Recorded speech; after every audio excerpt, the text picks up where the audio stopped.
not seen anything in my inbox yet to answer that. Right. I realise they may be busy getting the data and the reasons why. Becky's confirmed that she will get that issued out to all members of the board. Yep. Any other matters arising? No. Yes. Sorry, Chair. Can I just ask through you? I want to ask Becky something through you, if I may. It mentions on page 7 about the overall numbers of households missed in Leeds, bin collections missed. I don't remember getting that. I won't swear that I didn't, but can you just tell me if you did send it out, in which case I'll look for it. I don't think it's come through me, Councillor Blackburn, so I'll chase it up for you. Yeah. Thank you. Yeah. Okay. Right. So, and now to the request from Councillor Collins. Oh, I love being told what to do. Okay. What we'll do now is we will formally introduce ourselves. I'm Councillor Barry Anderson. I chair this particular scrutiny board. Hi everyone, I'm Natasha Prosser and I'm the clerk to this scrutiny board. Morning everyone, Councillor Pauline Graham, Crossgates and Winmore Ward. Morning everyone, Councillor Kaylee Brooks, Little London and Woodhouse Ward. Morning, morning, Javid Akhtar, Little London and Woodhouse. Good morning, Councillor Moran Mutually, Kipax and Methry Ward. Good morning, Councillor Kevin Ritchie, Bramley and Stanningley Ward. And good morning, Councillor Rebecca Todd, Moortown and Meanwood Ward.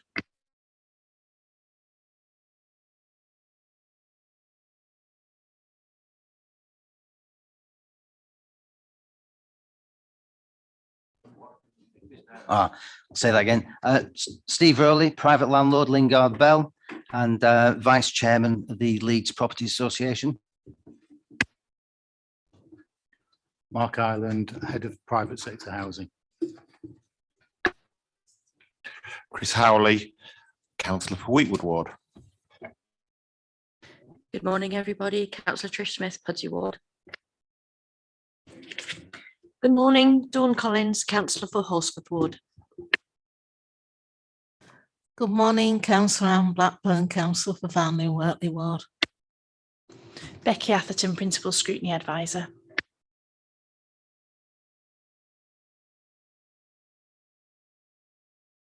That's me, it's wrong.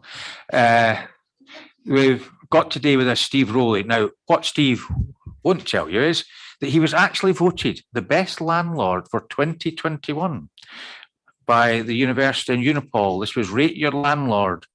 And he also got an award for the most caring landlord during the COVID. So we're with royalty today. But seriously,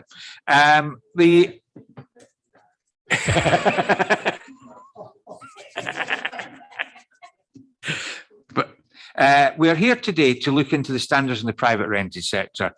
At the moment, it would appear to me anyway that the private rented sector is going to have to take up the slack in terms of housing need in this city. And it's vital that we get the landlords complying with codes of practice. It's vital that they look after their tenants, and it's vital that they put in the necessary investment into their properties so that people can live in good accommodation rather than just acceptable accommodation. We've got to aspire. So I've invited Mark Ireland to come along and do a presentation to us today. So over to you, Mark. Thank you, Chair. Just wait for the screen. Else coming on it. Technical problems. So as I said, I can't remember if everybody was in at the time I said it, there will be a copy of the slides made available to you after the event. Thank you, Chair.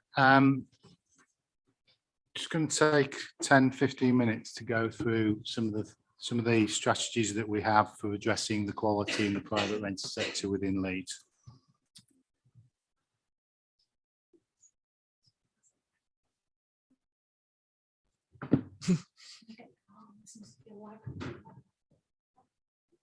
Right, it's okay. Yeah, if you just go on, we'll catch up. You'll catch up. Yeah. Okay, thank you. Private rented sector is around 20% of the tenure within the city. It's probably the second largest tenure now, exceeds that of the social sector. Most of it is actually found in our pre-1990 stock in the inner city areas. Rest of it is depending on the age group, but most of it is in the hard street or inner city areas. There is no single private rented sector market. It covers different needs, it has different functions, and it provides different homes and for different needs of different people in the city of Leeds. Please, Becky. Okay. Right. Lots of the accommodation in Leeds is what I would call good or reasonable quality. It's market driven. Standards are dictated by the market. It's not something that we probably would intervene in. We have rental markets that are £350, £500 per calendar month, up to thousands of pounds per calendar month, depending on the market. What we have seen is that increase over the last 20 years. Significant amount of that increase we've seen in the inner city level, in city markets. We've seen certain areas of the city go from 10, 20% up to 50+% in certain areas. It is now the main tenure in some of those areas, such as Beeston, Hare Hills, and other areas.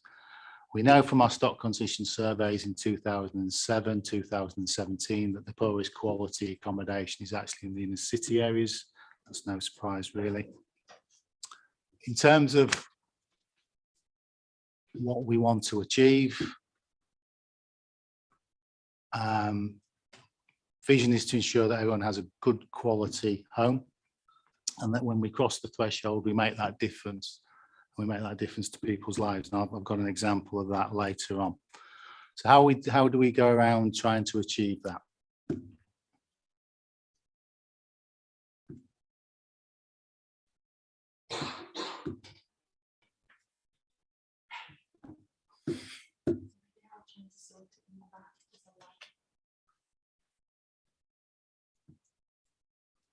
We work with landlords, so we have the Leeds rental standard, which I'll come to in a minute, which allows landlords to self-regulate. We're part of that. It is run by the sector for the sector, but we do sit on the board. We work closely with the sector in terms of consultation and looking at ways of improving the quality of the stock. We have education, we support landlords, we provide help and support so they can improve the properties by themselves. In terms of mandatory HMO licensing, all license holders have to attend a course as part of their conditions, which is around understanding how to improve the property, the expectations, management, etc. We cross the threshold and we want to make a difference. It's not just about bricks and mortar, it's about improving the lives of those people who are living in the sector, especially those who are more vulnerable. And it's to target those landlords who fail in their legal duty and obligations to provide good quality homes, and for us to take whatever is the most appropriate formal action to address those. I'll start with the Leeds rental standard at some point.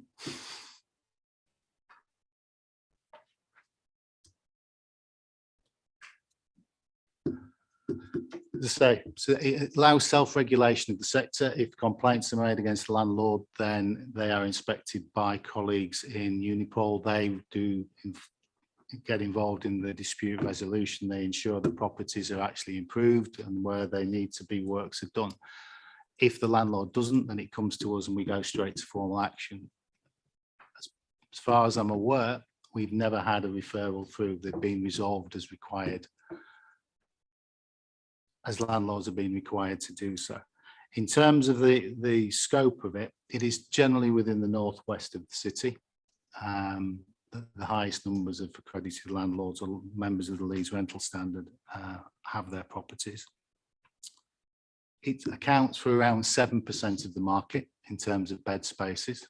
And the aim is to grow that and offer offer help and incentives to ensure that landlords take it up, encouraged to take up the offer, become members of it, and allow themselves to run their own businesses without the need for us to intervene, and they're managed and looked after through that process. In terms of people coming to us, we have a reactive offer. People come to us through phone calls, emails, via website, partner referrals. Last 2 years have been difficult. We've had to follow government guidance, which mainly has been around having to trace most issues or all issues that we can remotely rather than visits. We have visited and we have continued to visit during that period of time. Since March, we've had over 2,000 requests for help and we've undertaken over 1,200 inspections. So it's not that we haven't gone out, it's just that where we can, we have done that remotely. We have seen an increase in the demand for this service post-COVID. The last few months, people are starting to come and ask for assistance. We are now starting to take more inspections than we were previously. And since the papers were submitted, we have now actually banned our first landlord. We've got a banning order issued against our first landlord. We're just waiting for the subject of the appeal to be either heard or the appeal period to actually cease, and therefore we'll be able to publicise that. They've been banned potentially for up to 5 years and they won't be allowed to manage or run their own properties. We have mandatory HMO licensing, it's a mandatory function. We have around 3,000 licenses at any one time. We're just coming up to the period of renewals based on the fact that it's a 5-year license, and most licenses were given around, well, when it was first introduced in 2007. What the new renewal license will allow, new period will allow us to do is to introduce the new mandatory conditions which came in 2018 around things like waste that wasn't previously in there. So in the last round, they were not part of the conditions. They will now become part of the conditions, as will others. We're also consulting on changing the conditioning range to ASB so it matches that in selective licensing area. We've also continued to target poor standards over development of housing multiple occupation. They're actually pictures of someone's bathroom. As you can see, it's not exactly spacious, and to my left, the room itself was somebody's room and you couldn't fit a bed in it. So we've continued to target those landlords who are overdeveloping their properties and taking appropriate action. We have still the rogue landlord unit. That's working in partnership with the police and others to actually target criminal landlords. We target them based on intelligence, based on what is most likely to give us the best outcome in terms of disrupting their activity. And as we've said in the papers, for the last 6-8 months, we've working with the police with shared intel. They've raided and removed about £5 million worth of cannabis from privately rented properties. That work continues. We're part of Programme Precision. We're part of Operation Cuckooing, which the West Yorkshire Police have just started around supporting those people who are being targeted and vulnerable people who their properties are being cuckooed. And we're part of other operations as well. As I said, aim is to cross the threshold and make a difference to people's lives. So it's more than just the bricks and mortar, which is our primary focus. It's about the standards, but it's all about a partnership approach. Currently, the LNA have targeted properties in Holbeck. They're just completing that, and their aim is to then go and support the work of selective licensing in Hare Hills and Beeston and take that, the work that they've done there. That I said it's about changing people's lives. I put this slide in. This was somebody who had not been supported. No one had been there. They were living in isolation in the sense that they weren't accessing services. When we crossed the threshold, officers were able to engage with the person. They obviously had issues in terms of there being an abusive relationship.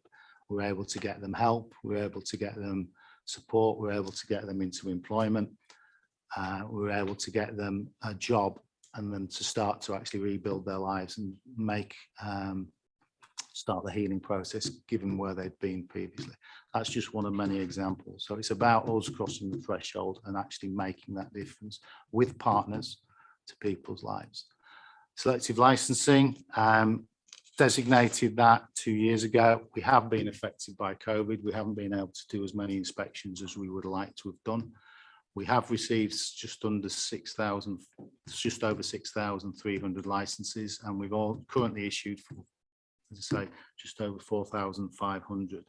There are a number that we're still in the process of issuing, and we've now been able to start the proactive inspections. So we've started going out and doing street by street visits to knock on doors, ensure people are complying with the conditions within selective licensing, support people with their needs as I've described in the previous slide, and hopefully make a difference to the area.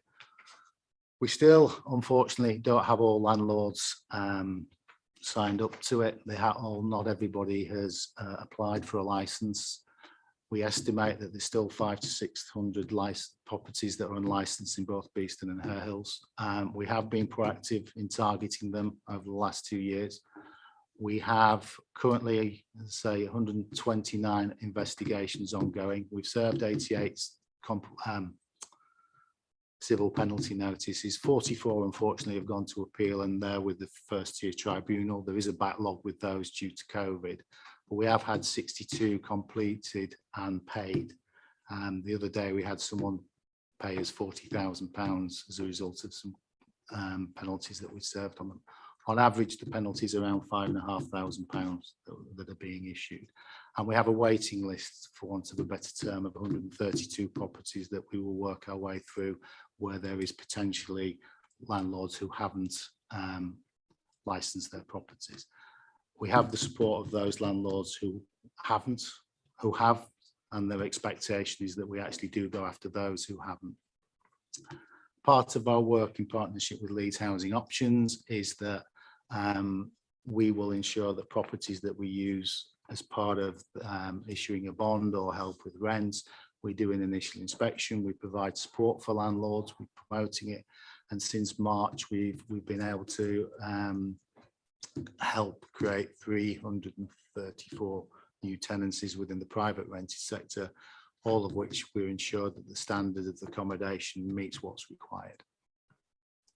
In terms of what we do, the final one is obviously empty homes. As part of the empty homes growth, we have had an increase of empty homes in the city. We have seen that over the last 2 years in basically the city centre and the student market. We're expecting both those markets to recover over the next 12 months and those numbers to drop. And finally,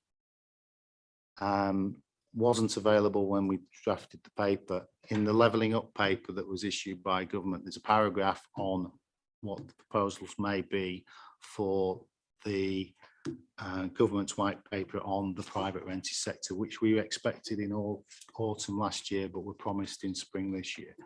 There is talk in that of creating minimum standards. There's talk about that of creating a national landlords register. There's talk of it of creating or expanding the decency standard to all tenures. So it won't just be social, it'll also be private. There's also talk of them being some sort of tenant redress scheme. But at the moment, we don't actually know the details of that. We did have a meeting with government, with other local authorities on Monday, where they started the discussion around some of these issues. And on Monday, they was talking about the decent home standards and what that might actually look like. So thank you, Chair.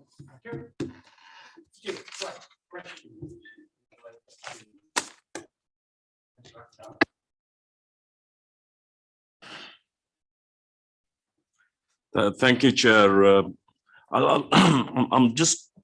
It was a brilliant presentation you just gave. I'm a bit puzzled on the selective licensing in Beeston and Hare Hills.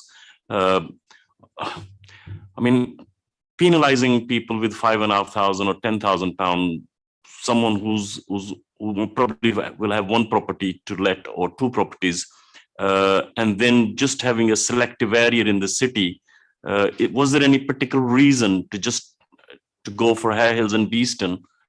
And then obviously I remember having a phone call about 6 months from someone who doesn't live in the city, but obviously who had a property in the area, and he recovered that there was a letter came from the council saying either you have not registered for a selective licensing, so we probably will be taking you to the court for £20,000, if I can remember correctly. And he obviously someone who's go back-to-back property to let, and certainly he wasn't aware, he wasn't in the city.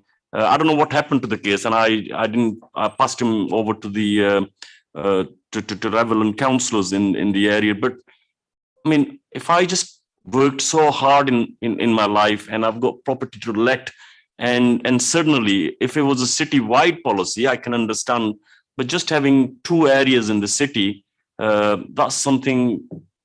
Please explain why particular those 2 areas in the city went for the. Thank you, Chair. Selective licensing is an additional power that's available to the local authorities that allows them to designate an area or areas that requires landlords to hold a license in order to operate. In order for us to have that, we required to produce a business case.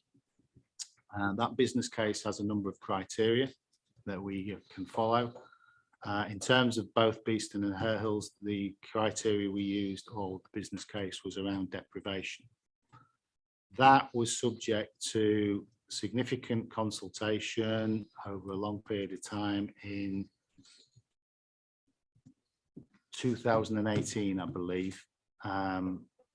We then looked at the evidence, we looked at what was required, would it stack up? It came to exec board in June 9, 2019. The exec board decided that they were going to approve that, and they were designated from January 2020. Selective licensing, you have to have a business case in order for us to be able to produce it. It's not something that we can have the duty to do. In terms of citywide, there's nothing to stop us looking at a citywide selective licensing scheme, but we would have to produce a business case that justified that based on the 6 criteria.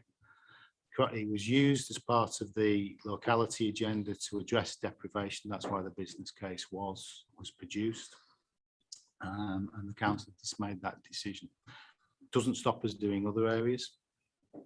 Those were the 2 areas that we decided at the time. In terms of individuals, to not hold a license is an absolute offence.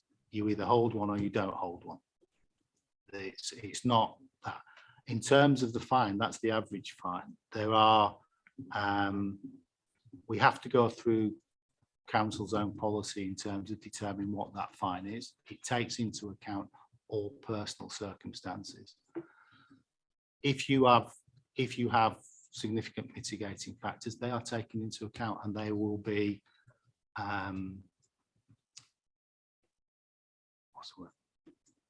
reflected in the actual fine level that you get. But ultimately, it is an absolute offence. If someone has got, if we still have to go through the evidential and public interest test, so we have to justify that it is, if you like, prosecutable. Any individual has the right of appeal to a tribunal, and the tribunal will determine whether or not we're right or not. Whilst we've done that number of cases have been progressed, there's also a significant number that haven't been progressed where we've investigated, and they haven't warranted further action. Jeff, you want to come back again, Councillor Akhtar? Thank you for giving us the thorough sort of answer on this particular issue. Not for a second I'm encouraging you to go for the whole city, but the point I was trying to make was why pick 2 particular areas, and you just explained, which I understand. Just for the for our information, I mean, these licenses are not cheap, are they? I mean, how much someone who's got property in Hare Hills or in Beeston, and if they want to apply for this license, how much does it cost? And then surely when we're talking about the deprived areas, the cost will be passed on to the tenants, more than likely, whatever it is. The actual cost of the license is £825 per property. The license is calculated with the legislation states basically we have to charge the cost of the scheme. We don't charge beyond that. We can't use the license fee for anything other than selective licensing, administration of the scheme, plus compliance checks. In terms of the rent increase, one of the things we are looking at is, has it happened? Has there been an increase in people being evicted as a result of the action? At the moment, we have no evidence to say rents have increased as a result of selective licensing. Rents have increased, but rents have increased across the country and the city over recent months for other reasons. But in those two areas at the moment, we have no evidence that selective licensing has materially impacted on the renting on any increases.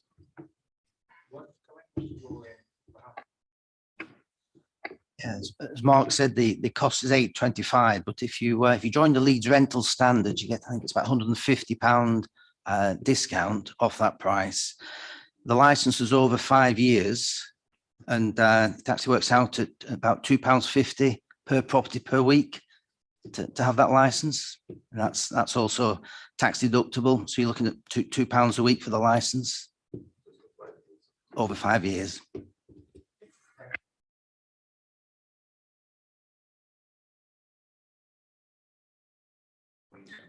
Thanks, Chair.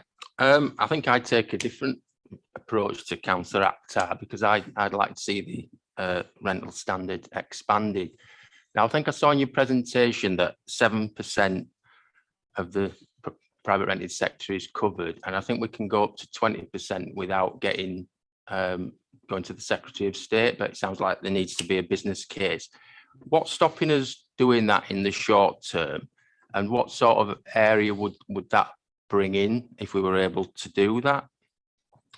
My second question is, we've got the usual introduction about who we've consulted. There seems to be a lack of tenants organisations on there, so I wondered if we could expand the consultation to tenants representatives.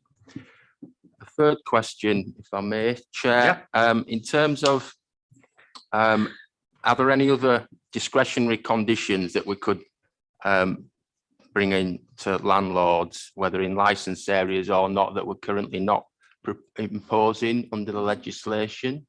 And then the final question, I know you're writing these down, so I jump into HMOs, and I'm interested on bullet point 21 when it talks about space and working with planning on that.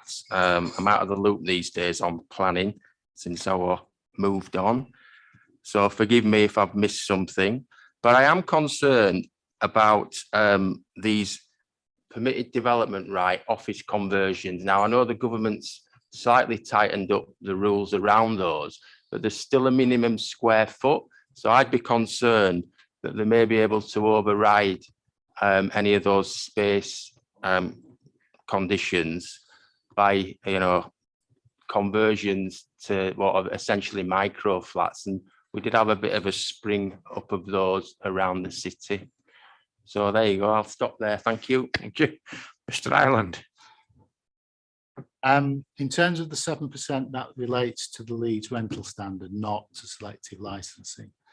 We think there are around 70,000 properties that are privately rented in the city. That was the last figure we've got for 2017. Suspect there are more.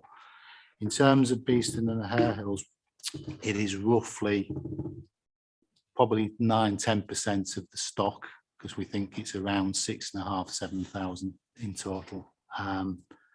In terms of selective licensing, we are able to self-designate as a local authority up to 20% of the overall private rented stock, or 20% of the geographical area, at which point we would need to go to the Secretary of State for approval. Whatever we did, wherever we chose to do, we would have to meet one of the 6 criteria and produce a business case that stacked up. If we did more than the 20%, that would be down to the Secretary of State to determine.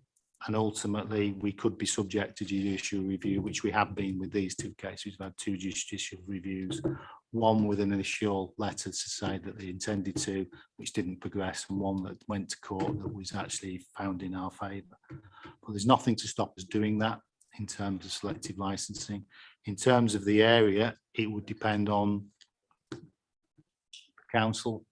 There are, to say, the 6 criteria are, if I remember off the top of my head, are low demand, crime, and that ASB associated with the private rented sector, high levels of crime, migration, housing conditions, and deprivation.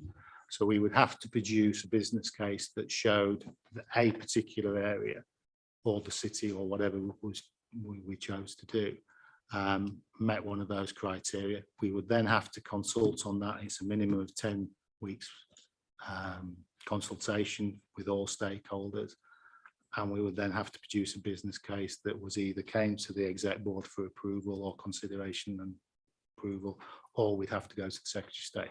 If we want to do more than the 20%, we would need to speak to the Secretary of State prior to us, because there is obviously others who want to do it. And when we spoke to them previously, they've said they can only manage to do 3 business cases at any one time. So it would be for the council itself to determine what was the most appropriate option. In terms of tenants consultation, the part of the consultation in terms of selective licensing was very much involved the community. There was an awful lot of work done with local groups. There's an awful lot of work done through social media, through actual meetings, through the hubs in the 2 areas. In terms of wider consultation of tenants in the private rented sector, it is a very difficult thing to do. There is no particular groups. There are groups like Shelter and others that we can speak to, but in terms of a group or that's permanently functioning in terms of tenants, very, very difficult. Where we have got it, it tends to be around a particular theme. Where we had the issue with cladding, there was a Leeds cladding group because they were interested in the cladding. But in terms of the general, because of the diverse nature of the actual market, yes, we can talk to students through the universities or through Unipol and places like that, but it's a lot more difficult if there isn't actually that sort of arrangement. Discretionary elements, we can choose to put any discretionary condition on, but it can be subject to challenge. We would consult, as we've done previously, with conditions. Part of the consultation, for example, with selective licensing was around the conditions.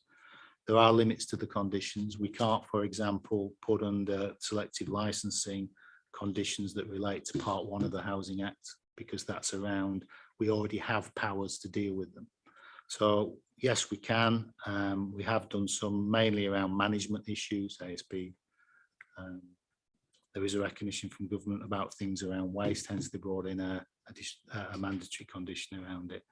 So it would be for us to decide what we thought was appropriate. We can't retrospectively do it. So hence, most of the HMO licenses in the city don't have the current waste condition on it, because that was brought in 2018 and we relicensed most in 2016-17, but they will in the new round of licensing, which will probably be mostly between March and December of this year. They will get the new conditions on it, as they'll get with the updated ASB condition. And your final question around space, planning and the Housing Act are 2 separate pieces of legislation. Planning are currently still out for consultation on the supplementary planning document in relation to space. They're still consulting on that. That will govern new developments. That will cover where people want to convert, get planning permission, they will have that guidance in place. For us, permitted development or overdevelopment doesn't stop us dealing with it, even if they've got planning permission, because they're two separate things. There is worked examples around certain types of accommodation, mainly sort of bed sits. There's still work to be done around things like communal space and what's acceptable in the living room for numbers of people. Then there still needs to be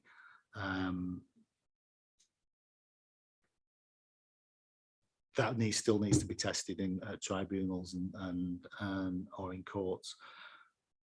But they are two separate things. Very conscious that permitted development prior to April 21, I think, or even this year, that space was not part of that. It is now. They've recognised that was an issue. But if someone's overdeveloped prior to that, or overdeveloped anywhere without planning permission, it doesn't stop us taking action. Okay. Quickly, there is the minimum square foot though, so you could have quite a large office space that space don't come into. When I looked on the legislation, because there's a property that we're disposing of in Bramley that would fall underneath the new legislation. Just to drill, and thanks for all your answers actually, but just to drill down into the question I asked about potential expanding. I totally understand what you're saying, that it's for council to decide, but as officers, you have the maps of where the private rented sector properties are.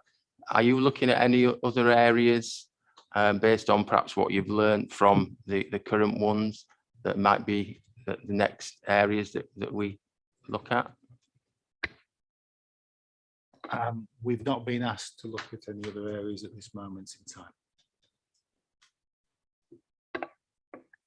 Before I bring in Councillor Blackburn, on the standards one, where are we with that? Because I'd heard that the officer that was dealing with it in planning has moved on. Is it still, are we still as a council working on the standards to the best of your knowledge? You are not a planner. You're many good things, but you're not a planner. But where are we with, because I think Abby has moved on. As far as I'm aware, we are still looking at it. I don't know the officer's name, but I can find out where we are and let Becky know if you like, or ask them to let Becky know.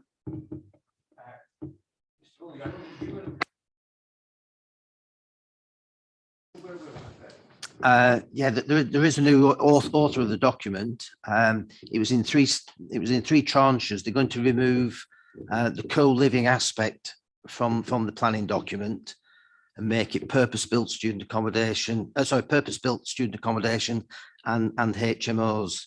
So the document was going to reduce by a third. It was due to go back out to consultation in January and February. It hasn't gone out yet. Because I know that one or two colleagues on the left who have particular interest in co-living and various other things. Chair. Someone who can clarify. Because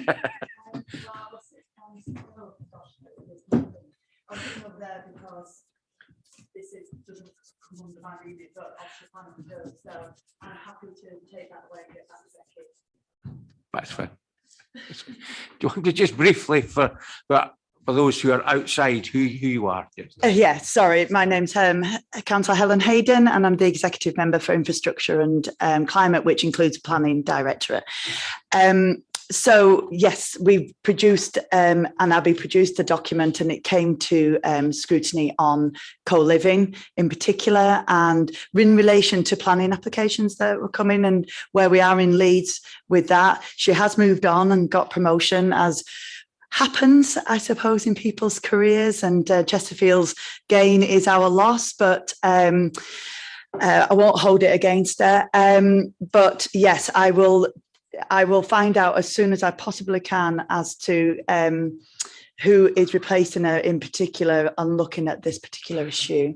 So I'll get in touch with Jonathan. I do know that David Feeney is on leave this week, but Jonathan should be able to tell me in terms of who is dealing with this particular aspect. Thank you. And I'll get back to scrutiny as And soon as also, possible. Becky, I think if we can make sure that Councillor Trustful is aware of it, because that part of the discussion would fall within Councillor Trustful's scrutiny board, so that he can keep an eye on it, because there is no doubt that if you live in an area where there's a lot of private landlords, the space standards are of concern to local ward members. So thank you for that. Councillor Blackburn, and then I've got Councillor Howley, then Councillor Brooks, then Councillor Smith, then Councillor Charwold. So it's Councillor Blackburn next. Chair, I just had a point Oh, yeah. directly on Yeah. that was very Okay, short. fine, yeah. I hope you don't mind, Yeah, no, no. Councillor. No. Just to say that having led the public health team as executive member for public health, there are public health officers also engaged with planning on standards. So that would be somewhere to go as well, because I think there is a clear public health issue that's there, and they're very good, and there's lots of work going on. Thanks.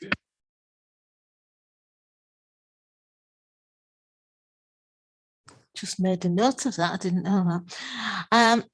Yes, I'm interested in, obviously, as we've stated, most, if you want a house these days, basically you have to go to private landlords because the council housing isn't there. So we're relying on them quite a bit. But my question is, I had a lady in the family that said that there was on a rolling tenancy, but they got an eviction notice, but the notice didn't say why they was being evicted, and she didn't know why they were being evicted. I just thought that sounded odd, and I was dealing with housing options to do with the case, and I asked an officer there, and they said no, there's no need to give the reason on the eviction notice. So I just wondered if somebody could explain. Surely the person should have known why there was getting evicted. A rolling tenancy, to my way of looking at it, should mean that you're okay in there unless some particular problem comes up, and obviously if it does, the tenant should know about it. So could you maybe So can you explain explain the that, legal please? position? Can you explain the legal position? Thank you. I will do my best. It's not an area of expertise, I have to admit. You're a lawyer now as well, you see. Yeah. Well. Section 21, and there's two means by which landlords can evict tenants currently on the Landlord and Tenants Act. One is Section 8, which has reasons for it, so rent arrears, damage, whatever, ASB. But there's also Section 21, which is a no blame. Pardon? Yeah. One. Yeah. Section 21 allows landlords to evict without blame. What the government did a few years ago is consult on Section 21. They have taken consultation on that, and we are awaiting their proposals on it. What they've said is in the new white paper, which is due out any time, they will publish their proposals for what they intend to replace Section 21 with. So at the moment, yes, the landlord can. The government is looking at removing Section 21, but we don't know what they're proposing to replace it with. Yes. Well, surely when it is replaced, it should give the reason, because it's so unfair if somebody's been living there and then with a family. This particular lady had an autistic son that went to the local high school, and as we know, the likelihood of finding another private property in family fairly quickly was fairly non-existent. But they should know why. It's just so unfair that somebody, I mean, the council couldn't do that. The council couldn't turn around and say, well, right, we're evicting you and not give any notice. And yet we're relying on private landlords, yet they can just throw somebody out like that. And it's just, well, ridiculous and unfair. So it definitely needs altering. I remember reading in the press, this is all about no fault evictions, isn't it? That's where there's been a lot of controversy in the press about that. Is there anything else you can add? Either of you? No? One of the main reasons is if the landlord wants to sell the property and you can't sell the property with all the paperwork unless you actually give a section 21 to the buyer and seller's solicitors. So yes, I've come across that on 2 or 3 occasions in the past, but usually the tenant knows, and usually the tenant has a bit of a notice, and many a time when the landlord thinks they might want to do that, is they just give a tenancy for about a year, in which case you know that your tenancy is coming up. So you know if you have a tenancy for a year, you hopefully will be able to keep it, you know, but it's reviewed every year. But where that's happened before, usually the tenants sort of known and said, yes, he wants to sell the property and whatever. But in this case, it's wrong when they can just throw somebody out. And I was amazed. I said to the lady, well, surely it says on the eviction notice. And she says, no. Yeah. So do the council when there are disputes like that, is there a role for your department on it, or is it a case of a civil matter and the person will need to take it up through civil procedures? In terms of section 21, it's not an area I'm aware of, but as far as I'm aware, if it's served legally and it's served correctly, then the landlord is entitled to do that. I think colleagues in LHO have strategies and policies in place to support people in that position. They can talk to the landlord, they can help, but ultimately the landlord has the right to do it, hence the government reviewing that legislation and their proposals.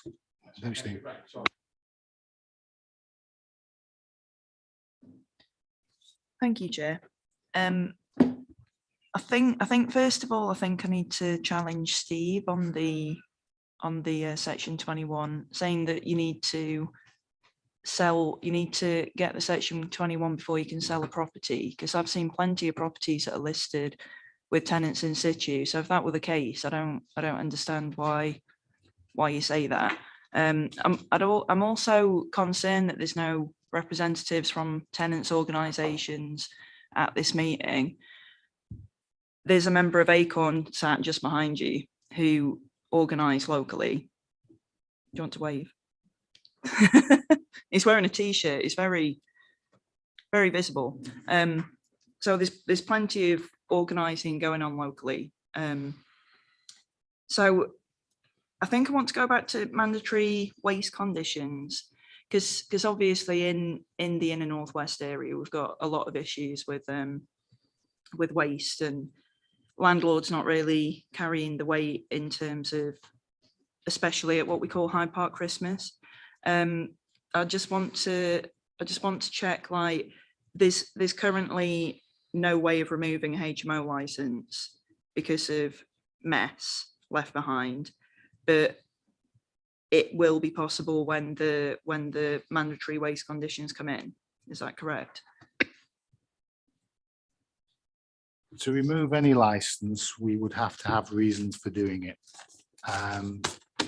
Someone not simply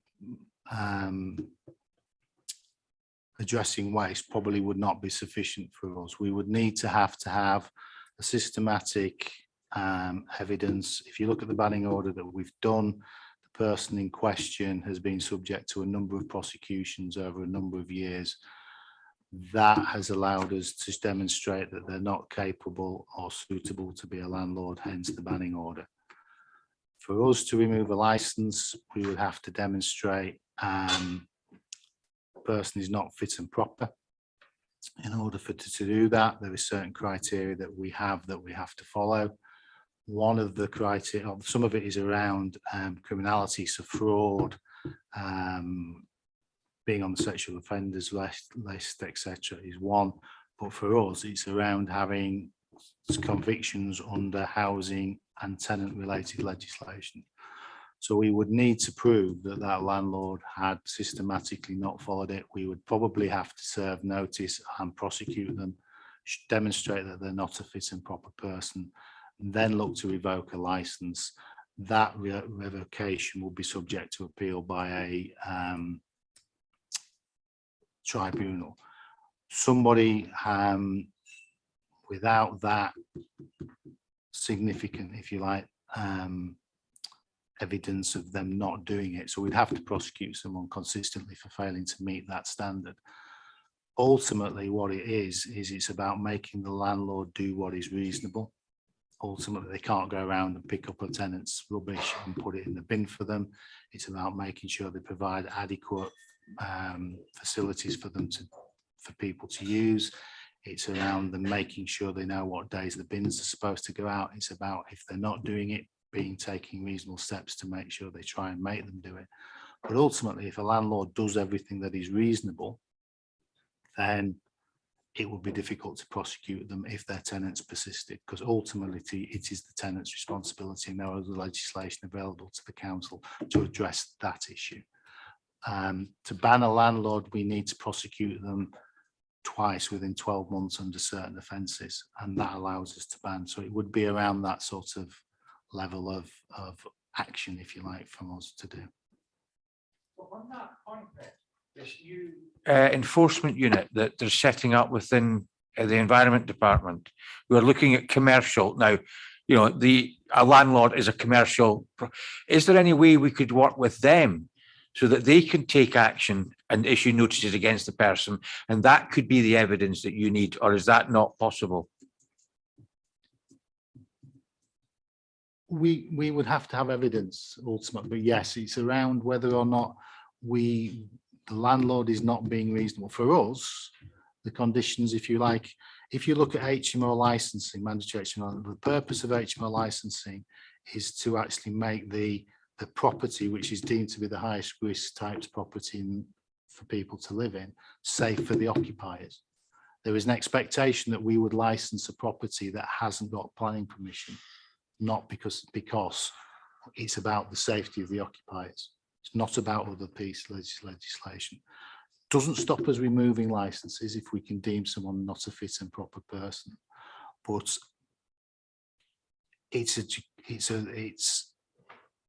if we prosecute somebody once, or there is allegations of them not doing waste, that would not deem it suitable for to.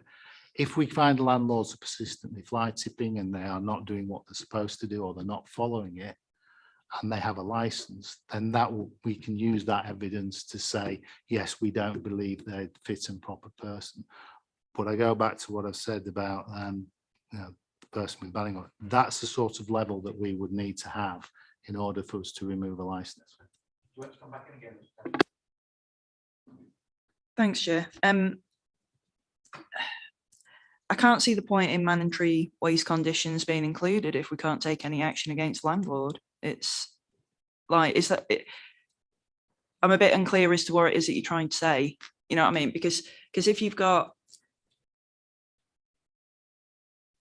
what exactly is the level of proof that we need to remove a license? Because honestly, the Northeast is an absolute state, and you've seen it and you know it, and it's costing the council a lot of money to clear it up. And I know that Steve and others are trying to tackle it, but like, you know, we need to do something about it, don't we? I don't disagree, but the mandatory license condition was brought in by the government, not the council. So it's laid down in legislation what it actually is. And it's about ensuring that the landlord does what they can do to manage that property. You can't hold someone accountable for the behaviour of someone in their property. You can only hold them accountable for the actions they take to address those. That's the purpose of the legislation.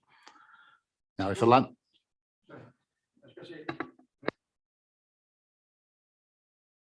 Anything more you think the council could be doing to help this? Because you are looking at good landlords. You know, you want everybody to be a good landlord. How can we get these bad landlords? From a landlord's perspective, what more could the council do? It's down to a working partnership with enforcement. Most landlords wouldn't know where to report dumping of building materials and waste in tenants' gardens. It's just educating the landlords that are out there how to report it, and educating the tenants to report it. Mr. Ireland, do you want to come back in again and finish off what you're saying? No. Councillor Brooks, do you want to come back again? I've got something else I want to ask about the selective licensing. So I'm also of the opinion that selective licensing could be expanded. And I've seen that Liverpool have actually expanded selective licensing to include, I think I've seen a map and it's definitely around about half of the geographic area, which I'm assuming that they've managed to get permission from the government for. Do you know of any other areas that have been successful in their application? And do you think it would actually have an impact in Leeds? In terms of Liverpool, Liverpool had a full city. The whole of Liverpool was actually licensed prior to the change in the legislation. The Liverpool mayor at the time, it was one of their election promises. So prior to it going back to the Secretary of State, Liverpool's whole city, the whole administrative area of Liverpool was covered by selective licensing. They went for relicensing and it was reduced to the size that they have now. So it went from full to half. There are other parts of the city, other parts of the country that have wider selective licensing schemes than us. There is nothing to stop us doing that. In order to do that, we would need to produce a business case. We would need to resource those areas accordingly. Selective licensing alone will not change some of the problems you're referring to. It requires a partnership approach. It requires other agencies to step up and do their bit. It can make a difference. Where it has made a difference, it has been that wider approach. It has been using that process to allow you to intervene and address wider issues. Where they haven't been successful, they have just basically been licensing schemes.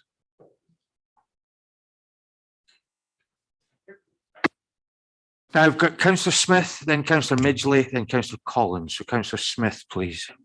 Thank you, Chair. No surprise, I've scribbled all over this, Mark. You and I have had several conversations.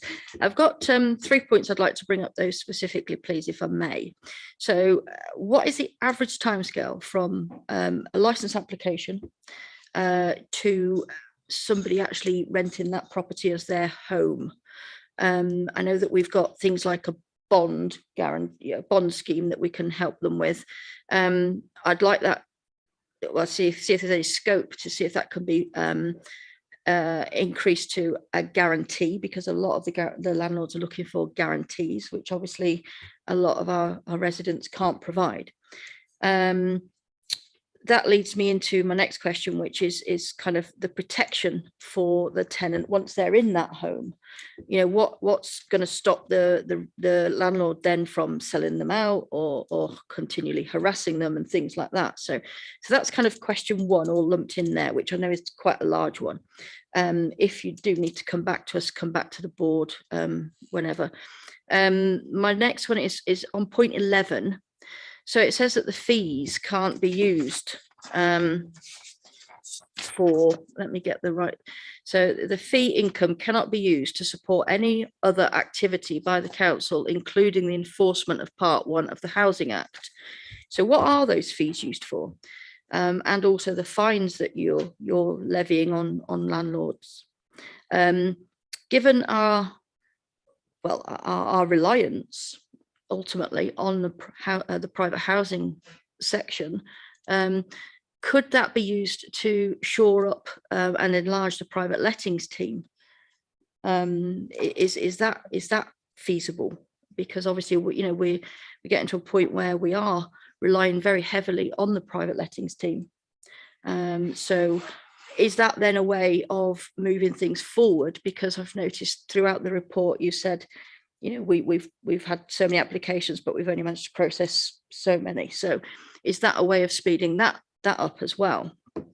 And my final point, you'll be glad to know, is point 20, and it's on the HMOs. So a significant number of HMOs do not fall within the criteria for HMO licensing. Is that a direct correlation to the licensing standards and costs? And how do we then monitor and follow those up, please? Thank you. Sorry. First thing is, in terms of licensing, you don't need a license and then rent the property. People can be in the property while you go through the license process. So it isn't that for us. As long as you have applied for the license, you've complied, because it's with us then to process your application. As far as we're concerned, you've made your application, the issue is with us to process it. In terms of the bond, we offer a bond, but we also offer rent guarantees as part of LHO offer. But I can find you out more about the actual thing. It's not something that we administer. Our part in that is to where someone is being, or we are paying the rent, or are guaranteeing the rent, or we're providing a bond, we will go out and inspect the property to ensure that it meets the standards, so that it's part of a means by which we can help improve the quality of that stock, especially when most of it tends to be in the lower rental market anyway, given that it's LHA rates. Yeah, in terms of the income, both part 2 and part 3. Part 2 is mandatory HMO licensing, part 3 is discretionary. Makes it clear in the legislation that the fee income that we generate can only be used to cover the cost of administrating and ensuring compliance with the scheme. The fee income we get pays for the cost of that, so it's the officers that we use to do that, who come in and do that. We cannot even use that fee to cover part 1. Well, part 1 is the mandatory duty on us to go and inspect properties to ensure they meet the minimum standard. What we've done as a council is we have recognised that and put resources into, so that we have part 1 resources to go and do that part of the element in terms of Beeston and Hills. But that's the restriction on it. So we can't use it to go and pay for officers to even go and do part of the legislation that we would do, in that we would have to cover that. The fee income the civil penalty income, that's something that the government brought in 2016 as part of the Housing and Planning Act. It allows us to retain that income. So we as a service, not the council, have to retain the income. It has to be used to for enforcement within the private rented sector. We use that income to pay for additional legal resources to allow us to do that. So we need that additional legal resource in order for us to take those issues through, deal with the tribunals, deal with the prosecutions as a result. So that's where we're using the money and the income to do that. We've got 2, I'm not sure the title, I apologise. There's legal office, I think the senior legal officers at PO6, and also we provide some finance in order to recover the money, because there's no point getting the money, if you like, winning your case and therefore the income and not getting the money. So we also pay towards the recovery of that money as well. So that's where the fee income comes. And finally, we have somewhere around 20 to 22,000 what we would call houses in multiple occupation. They range from your city centre purpose-built flats through to your as you saw in the presentation, some of the worst homes that we will come across. In terms of the 3,000 mandatory HMOs, that is laid out by government. The criteria for that is 5 or more people, 2 or more households. They've removed the story elements. It used to be 2 or more stories. There's no stories now. So it's 5 or more people, two or more households. If you have that, then that is, you require a license. But we recognise that there are a number of properties that fall below that, and we do proactively target those based on intelligence. And some of the ones that some of the pictures you saw earlier come from ones we've come across. Thank you. Good. I think you need to have a conversation with your MP, who's now got responsibility for a lot of this, isn't it? At least you've got the ear of the housing minister, haven't you? Yeah.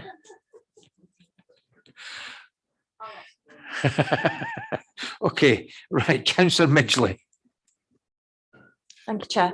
It's just a question around the inspections, and I think probably resource will have a lot to do with this, but how often are you able to inspect properties within the period of the licence?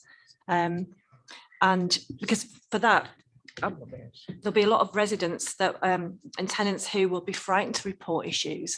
So the inspections are probably the only opportunity they have of raising anything. So I just wondered, how often you're able to do that, if it is a matter of resource restricting it, will you target certain areas, probably the less deprived areas, where in some of the inner city areas where the accommodation isn't probably up to standard. And is there any other sort of recourse for residents who want to remain anonymous, because I know it's very difficult for them to report issues? Thank you. Thank you. In terms of the licensing, the aim is to inspect properties at least once. Doesn't mean that we won't go back if there is a need for us to go back, and that will be based on intelligence. So where, for example, we're targeting those landlords who we know are failing in their duty, we may decide that we will go back on a number of occasions, or we want to go back because they're part of the rogue landlord unit or they're of interest to us. In terms of the wider area outside of licensing, we recognise that as a council, and that's why we created the Leeds Neighbourhood approach, which has been initially worked in the Knolls. It was then working in the Edinburghs in Armley, and has then spent the last few years in Holbeck, linked to the fact that the recreations are one of the most deprived areas in the country. The advantage of doing that is that we make it clear to landlords we're knocking on the door and we're coming anyway. It does remove that fear, especially for those in the lower rental market. It means they know we're going to come. We can work with the good landlords in the area. We can agree works for their properties. We can support the landlord who has obviously some tenants who will be requiring that additional support, as I put in the slide. But also it allows us to target those landlords in those areas that are less than cooperative, shall we say, and put the resources into that. Ultimately, we can only do what we've got resources to do. I have to say, as a service, we've been very fortunate over the last 10 years. We have actually more than doubled in size compared to where we were in 2010. If you were to give me more resources, yes, of course I could do more. But yes, it does come down to the resources that we have. Okay, thank you. Right, because time is moving on, we've got a lot of other items to go. We've got 2 other people wanting to come in, Councillor Collins and Councillor Blackburn, and then I'll be bringing this item to a conclusion. Thank you, Chair. I just wanted to go back to the waste issue. I think a lot of the times the waste issue isn't necessarily the tenants, but it's when there's a transition from one tenant to another, and the landlord goes in and dumps everything that he doesn't want in the wheelie bins or next to the wheelie bins. So do we actually sort of pursue them on that and expect them to actually get a skip or take the rubbish away? And in addition, do we allow them to use the free bulky waste collection? Because I think we've already said these landlords are running these as a business. And if they want to go and change half a dozen mattresses, do they take them away, or do we just take it on the chin and collect it free of charge for them. If you can take the first one, Mr. Annan, and we can let Mr. Rowley, who I know has views on the second. The simple answer for me for your first question is I honestly don't know, because it would be colleagues in cleaner neighbourhoods who would address that. So I'm sorry, but I can ask for you if that's okay. I'd like to think there's some sort of liaison between the two of you, but yeah, please ask. Mr. Rowley. Landlords who are part of the Leeds rental standards are given access to the tip down at Kirkstall Road or up at Seacroft.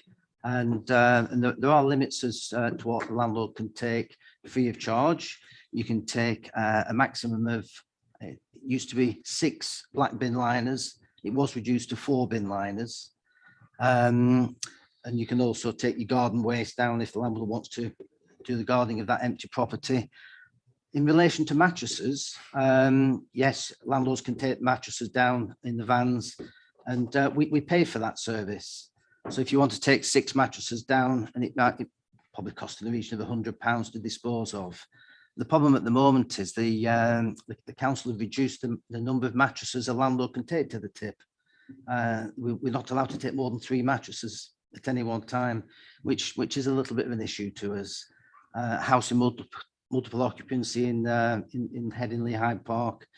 During the big clear out time, you could have 10, 20 mattresses.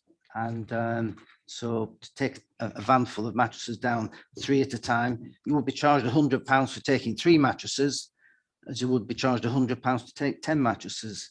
So there's some work needed between the council and landlords on that. Yeah. Yes, but the landlords are running these as businesses. I mean, at the moment, we have an issue that all residents in Leeds have to pay if they want to take inert waste to the tip, but they're already paying their council taxes. So I think actually you're on a good thing if the council's prepared to take anything free of charge for you, because really they are businesses for yourselves. We are happy to pay. Again, like inert waste, we don't get to take that down to the refuse site free of charge. We have to pay just as any normal resident would do. We have to pay for our mattresses, we have to pay for our fridges taken down. The only free items are black bin liners of household waste. So when somebody's moving house, they might have 10 big black bin liners, of which only 3 will fit into the black bins. So then you've got, say, 6 or 7 side waste bags. So if a landlord wanted to take those down under the Leeds rental standards, we would be permitted to, and we wouldn't be charged for that. Last question.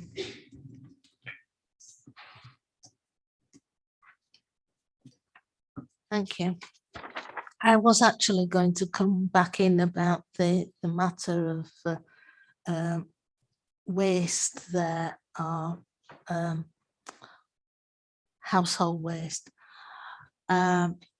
because I understood that just recently when the council have gone back to, well, they've decided that they will now collect like furniture items, large items, that they'll do it for free.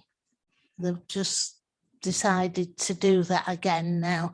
And I read somewhere that if you was a member of the sort of Leeds rental standard, that there was some agreement there with paragraph 6. That's right, paragraph 6 there. I don't know all the ins and outs, because I don't know all the ins and outs of how many times they're going to collect from private houses, but there was something there about it. And having said that, I wish to lead on to the fact of the amount of landlords that are actually members of the Leeds rental standard. Unfortunately, we're not allowed to say every landlord has to be. I'd like to see that, but I know legally, we can't do that. but I want to know what we're doing, and this question is to Mr. Rowley as well. What we're doing to get more people to join, and particularly what we're doing to these rogue landlords that, you know, to me, once you prosecute them, I'd like to be able to say, well, right, now you have to join Leeds Regional Standard. As I've said, I know you legally we can't do that, but I'd like to know what's been done to try and persuade them to do that. Because where you've got rogue landlords, and I think maybe all of us might have the odd one or two. I know I've got the odd one too in my ward. And I know certainly one I'm picturing in my head at the moment, you might pursue them and take them to court, but you can bet about a year or so later it'll be up to something else and you'll have to do it all over again. Okay. Okay, right. thanks. So Mr. Ireland and then Mr. Roy after that. Firstly, the Leeds rental standard is not a council scheme. It is a sector-led scheme of which we support. We, as a council, promote it. We promote it as part of our engagement. We promote it as part of when we send out mail shots. We promote it when we speak to landlords who are not members. We can't make people join. I would love more people to join. I think it's a fantastic opportunity for the sector to have what it asked.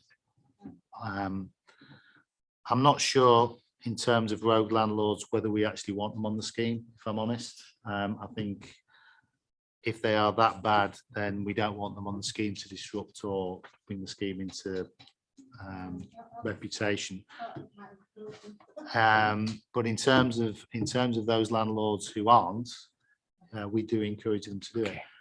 In terms of the white paper, there is the potential of a national register for landlords. We don't know what that means, what it will entail, what the criteria for that may or may not be. So we're just awaiting to see what it says. Okay, thank you. Mr. Rowley. With regards to the scheme, any landlord who is a member of the Leeds rental standards, there's a couple of benefits. We do get discounts off our licenses, both Hmo Licensing and Selective Licensing. We do get access to the tip for certain things. That's the majority of things we still have to pay for, but certain things we do get access down at the tip. And also, it was mentioned about having a letting service from the council. We do, any landlord who's part of the rental standards does have access to advertise their properties with housing options. So there are advantages to it. Yeah. Come in, just two quick things. I wondered if Mr. Rowley did anything about vetting your landlords, particularly if you think there's a problem, if some tenant maybe appeals to you about a certain landlord, presumably you take it up, but would you vet them? And yes, I think that's it. There was something else, but and the other thing was, could we be informed about this law that's actually coming through that you related to Mr. Ireland just now? I'd like to know a bit more about it. You say it's going through. We'd like to know, to be updated, basically. In terms of the vetting of landlords, in order to be a member of the Leeds rental standard, you have to be an accredited member of one of the recognised landlords associations. So you can't just be a member of an association, you have to be an accredited member of that association. In terms of vetting landlords further down the line, part of those processes are that there is a disciplinary element to that. So if a landlord fails in their duty, then there is an independent body. We would sit on that, so there would be representatives from landlords, tenant groups, etc. And it's chaired by a solicitor or I can't remember, solicitor or barrister who is independent. So they are subject to the same thing. If they go through that process, they may be given a education stroke, if you like, go through certain things before they retain their membership. They might just be thrown out. Okay, thank you very much. Okay. Right. Yeah. And we're also with our landlord association. We've been working with Mark on this. We're actually coming up with a code of conduct as well for ourselves, which we've never had in the past. And we wanted to become a far more professional body than we are.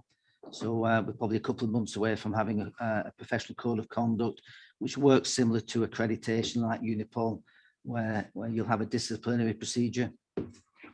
So can I thank all our guests? Oh, Councillor Brooks, yes. Sorry, just one last question. So I'm aware that the council doesn't have powers to implement rent controls. I was wondering if the government have got this in their review. Are they looking at that? Not that I'm aware of. I'm aware that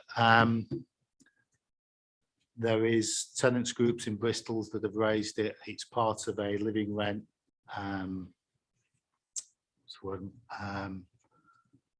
discussion that they're having there with the mayor in Bristol. I'm aware that the mayor in Bristol will be approaching core cities around support for some sort of rent control, for want of a better term. There are different options of how you would do that. We obviously have a rent for the social sector. There's what used to be the rent officer. There's different things in Holland. There's different things in Germany. There isn't the powers at the moment. Whether it's something that the government would look to introduce, I don't know. Personally, I think it's part of a wider debate we need on the private rented sector anyway. There is, as I said right at the beginning of my presentation, it provides for so many different needs. And if I go back to Councillor Blackburn's, I think, you know, people live in the sector, they want to put down roots, they want to be able to have that security. So perhaps there's a discussion about how we look at tenancies and what is available, and with that might become longer tenancies that allow some sort of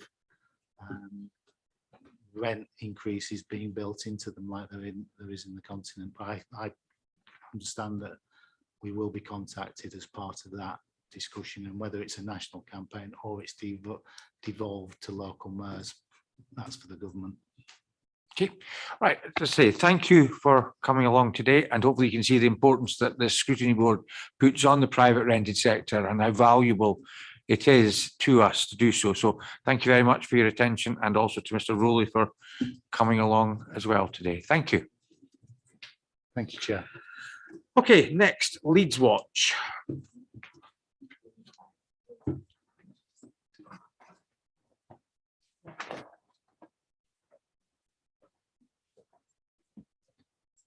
That's fine. Yeah, that's fine. Yeah. I see no ships.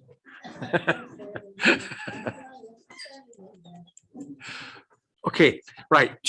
Would you like to introduce yourselves, going from my left as I see it?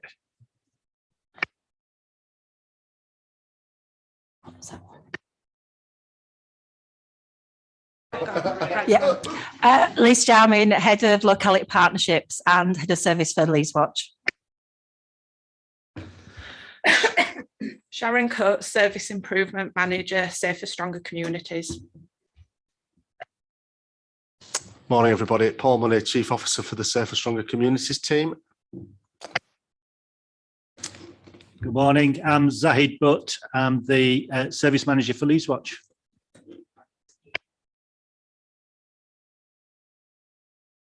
The table, because everybody introduce themselves, but if we do that every single time, we'll be here all day. So is there anybody you don't know? Comes up, that's fine. Okay, right. So again, I got an excellent briefing on this, and that's why I felt that this item needed to come forward. So I will pass over. Is it Zahid or is it Mr. Money that's leading on the presentation? Chair, if it's okay, I'll kick off with the first couple of slides. It's a very succinct PowerPoint presentation, so I shouldn't hopefully take too long. But if we could get that up on the screen, that'd be helpful. Okay. Members of the board will probably recall us engaging with the Scrutiny Board from the outset of the Leedswatch review. On behalf of the officers that are with me today, we appreciate the support that we've had as this review process works its way through. What we're here to do today is to talk to you about the development of the recommendations that were within the review and how progress has been made to improve the service.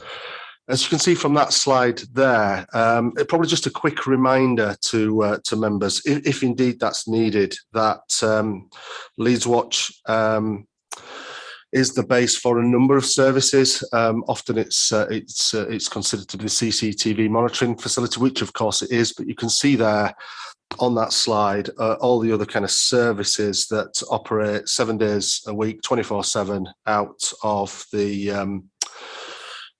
Leedswatch, based up at Middleton. I don't think I need to say too much more about that slide. We'll go on to the next one, if that's okay.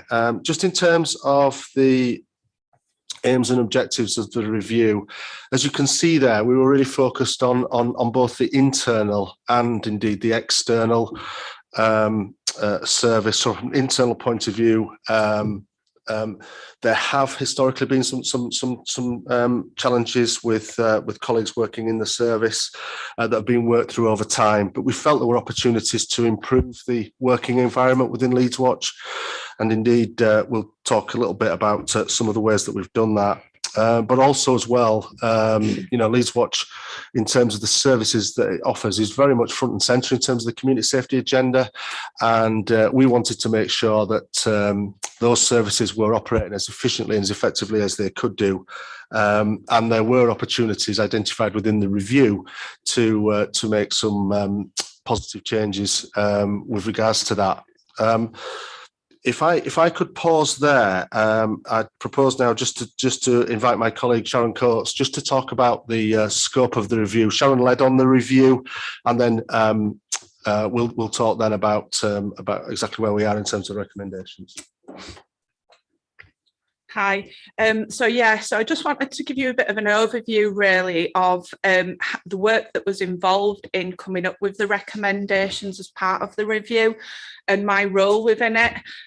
So I was tasked with project managing the Leedswatch review, and I was reporting into Paul and the head of service and operational manager at Leedswatch at the time. They have since left on Eli, and now I'm working with Liz and Zahid. The review itself started back in December 19, and it's taken 18 months to pull together all the documentation and the workings and the thinkings about what recommendations we were going to make.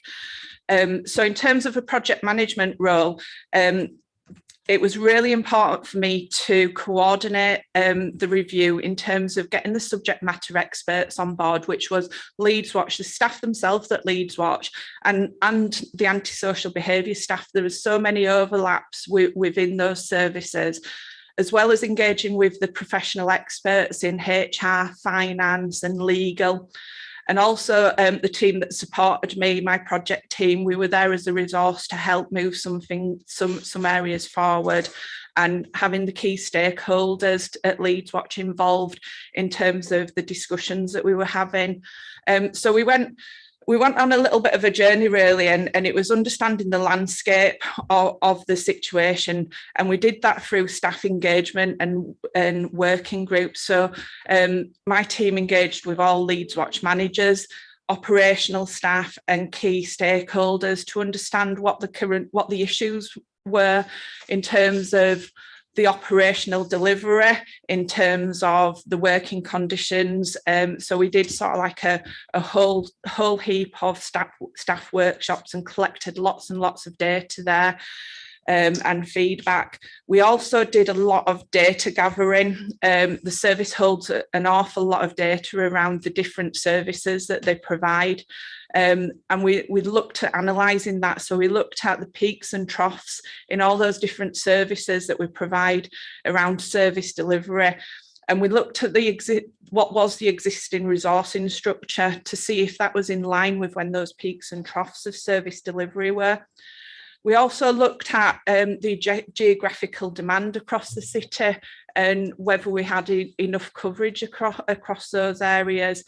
And we also looked at the existing shift patterns that were there, and it became apparent that there were numerous amounts of shift patterns that had been worked across Leedswatch from an adds-on of service from a number of years.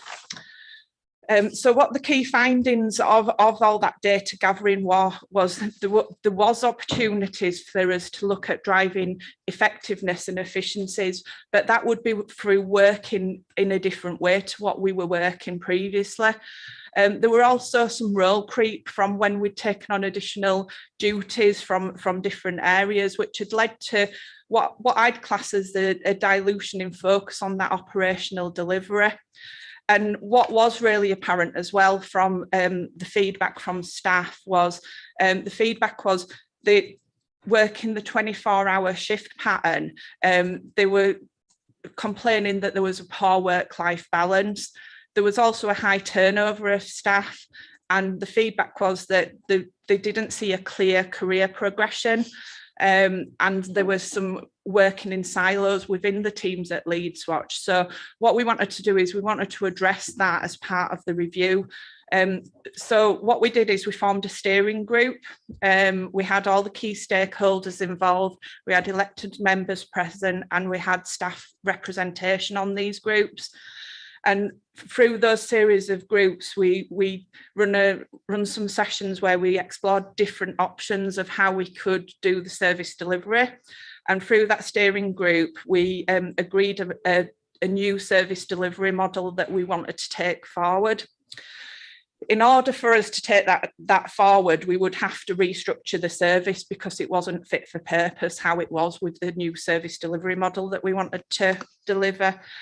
But restructuring actually gave us an opportunity to address some of those concerns that had been raised. So we were able to address the shift patterns. So we could align them so that the management were only looking at a couple of shift patterns rather than lots and lots. But we were able to look and address that work-life balance. We were able to look at the reducing that silo working. And we were able to look at making sure that there was a career path through Leedswatch and across safer, stronger communities.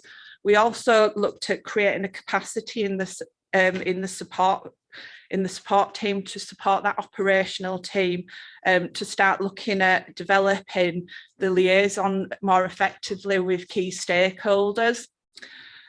So we reviewed the structure.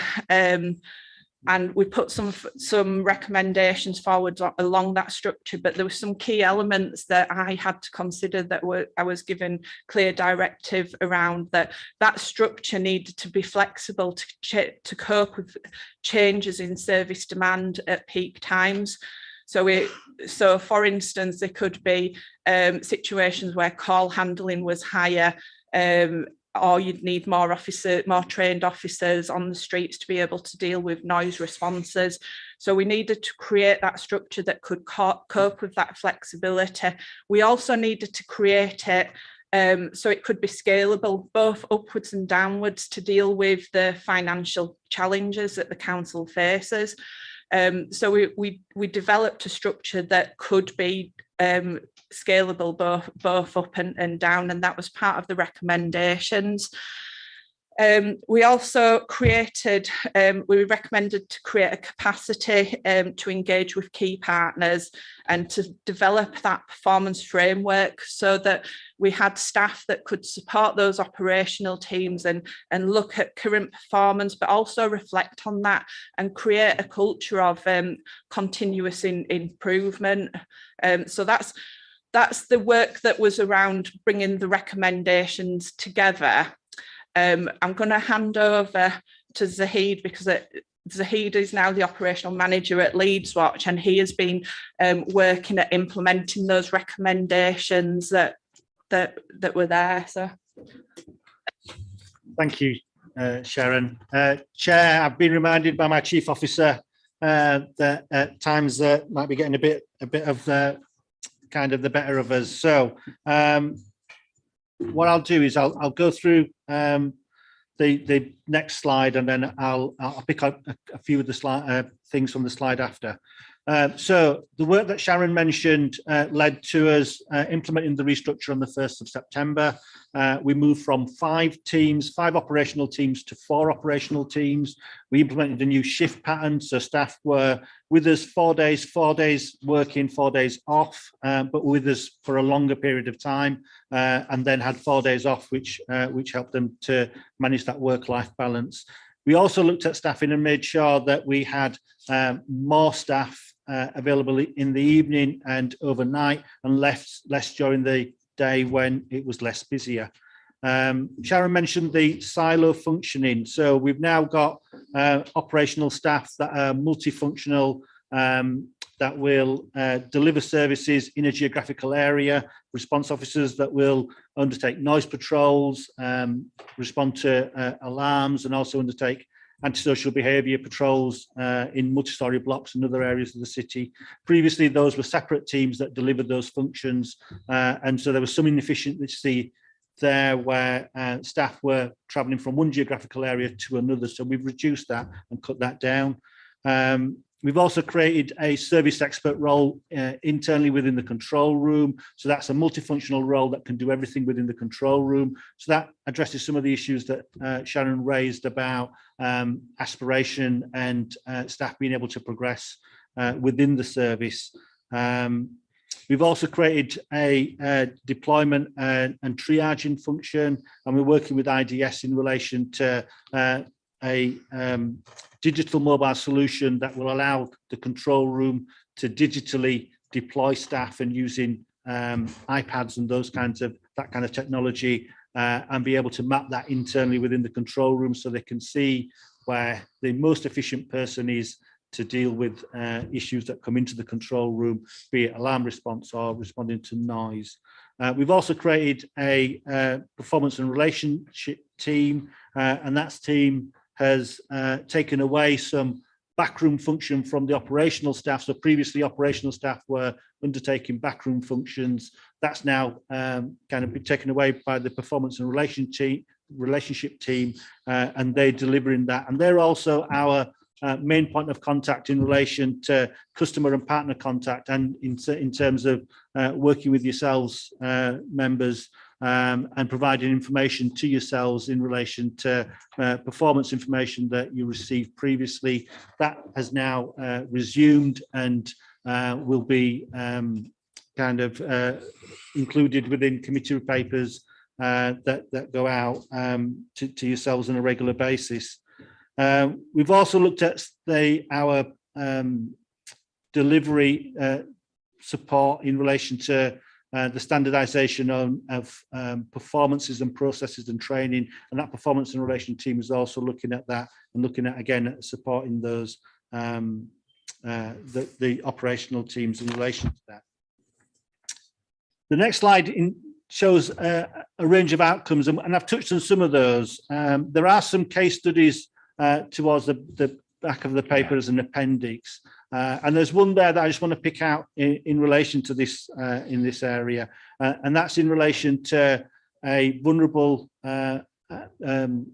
person that was being financially exploited, and that was captured by one of our CCTV operators who saw a bit of odd behaviour in relation to how 2 people were engaging at a cash machine, and from that it sent alarm bells ringing in to them, and they sent that through to West Yorkshire Police District Control Room, who dispatched an officer, and it turned out that one of the individuals there was being financially exploited, and the money was returned, and then West Yorkshire Police made appropriate referrals to safeguard that vulnerable individual. And that really came from intuition from one of our officers, and it picks up a number of things that are related to the better outcomes that I mentioned there about early intervention and prevention of crimes and supporting vulnerable individuals. The case studies give a good range of examples in relation to that. I'll stop there, Chair, and we're happy to take any questions that. Thank you very much. Questions to the officers? Yes, Councillor Ritchie, and then Councillor Smith, and then Councillor Blackburn.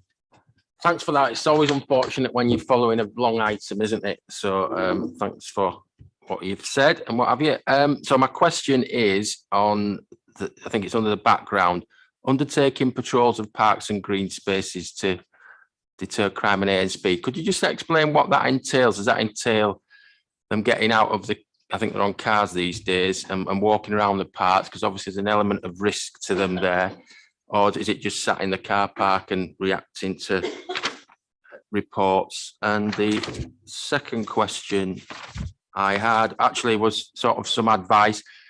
You have this function within CCTV where an area can be watched because you've got that many screens, and there's an email, isn't there, that police teams certainly police teams can report to you. I think because of the churn in police officers, and Paul will know this, as the great officers get promoted and then you get new teams in, I think that needs regularly reminding the local neighbourhood policing teams of that, because I'm, it's in my patch, it wasn't actually known that well. Thank you. Thank you, Chair. Just in relation to the patrols, we do operate foot patrols. So officers will park up their vehicle in a safe place and then proceed on foot in relation to those patrols. In relation to police and other partners, I agree that we do need to look at how we engage with neighbourhood policing teams and yourselves as members as well. And that's something that I've asked the performance and relation team to look at. I've started engagement and communication with the neighbourhood policing teams and the inspectors and gathering that information. So it's very much on my radar. And it's something that we'll be pursuing over the next few weeks and months in relation to that engagement and improving that communication with neighbourhood policing teams. Okay, thank you. Councillor Smith, then Councillor Blackburn, then Councillor Howley. Thank you, Chair. Thanks very much. Yep, lovely presentation. Appreciate the time and effort that everybody's put into it. My first question is regarding the new structure.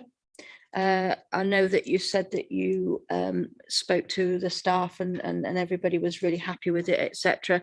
Just wondered, have you revisited that? Are they happy now that they've settled back into the structure? Is it going well? Is staff retention improving? Because we all know that the cost of recruitment is extremely high. My second question is the reporting for elected members. You did briefly touch on that. And I noticed in my recent Out West Community Committee papers, we did see a small breakdown, but it wasn't very usable. It wasn't pertinent to what we needed. It kind of covered the whole area and didn't tell us anything at all. Given that we pay a chunk of money from our Out West Community Committee, as I'm guessing all committees do, we'd like to see some value for money with that, please. And then my third point was the partnership workings.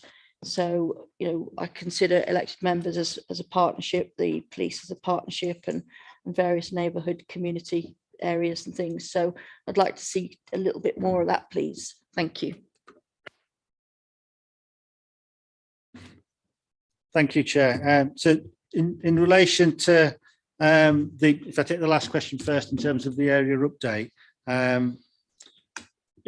we're happy to work with members and look at how we can improve that and what further detail members would like to see in those reports. And again, I'll kind of pass that to my performance and relationship team to get in touch with members across the city and look at how we can improve that and what further details members would like to see in those reports. In terms of breakdown, in terms of value for money, again, we're always looking at how we can address that and look at how we can improve those in those areas. In terms of revisiting staff and engaging with staff, that's an ongoing process. We are looking at how we can engage in a more meaningful way with the timing wise. We're coming up to the 6-month kind of milestone in relation to that. And Liz and I have been discussing how we can engage with staff in a more meaningful way around how things have improved and where areas need to be further looked at. But I do engage with staff on a weekly basis and a daily basis. You know, throughout the pandemic, we have been a service that has operated throughout that period. So it's very much a continuing, ongoing engagement with those staff. But we are going to be looking at how we can engage in a more meaningful way as the milestone approaches, and we've got some discussions set up around that.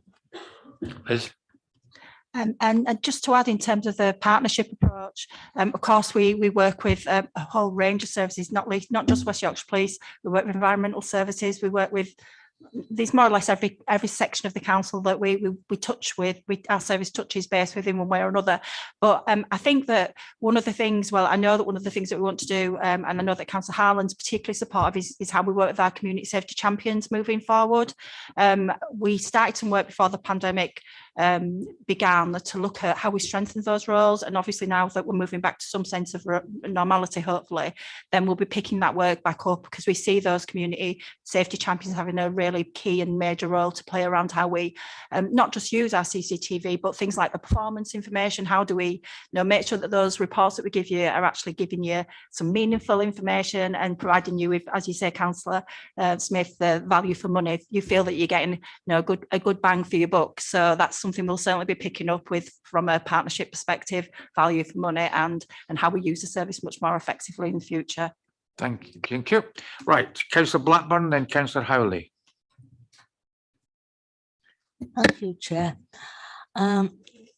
Just to touch on what Councillor Smith's already mentioned, the reports.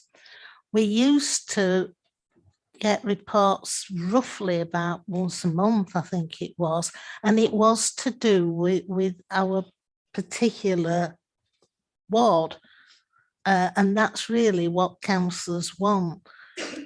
If it was thought, as again Councillor Smith said, a few lines mentioned in the community committee report, well, the fact is the community committee covers 3 wards.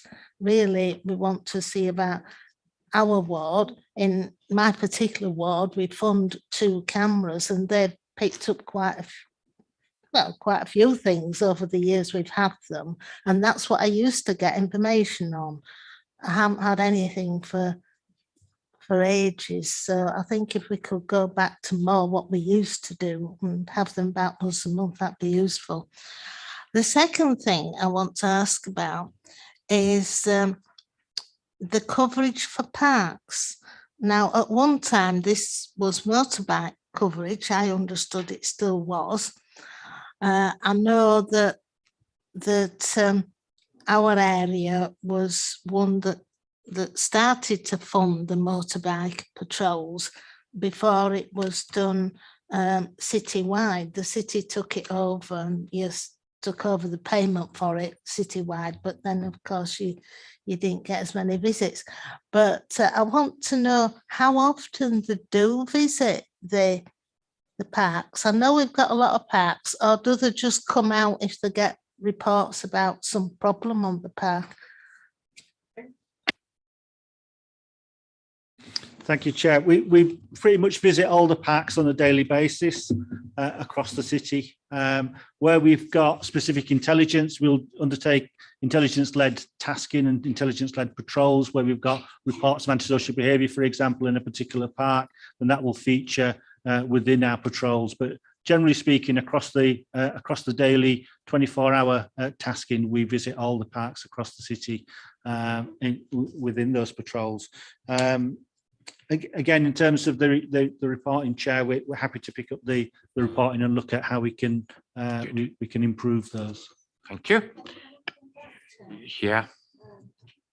Yes, just to come back though, you say you visit all the parks daily. Is how many times? Is it once, twice?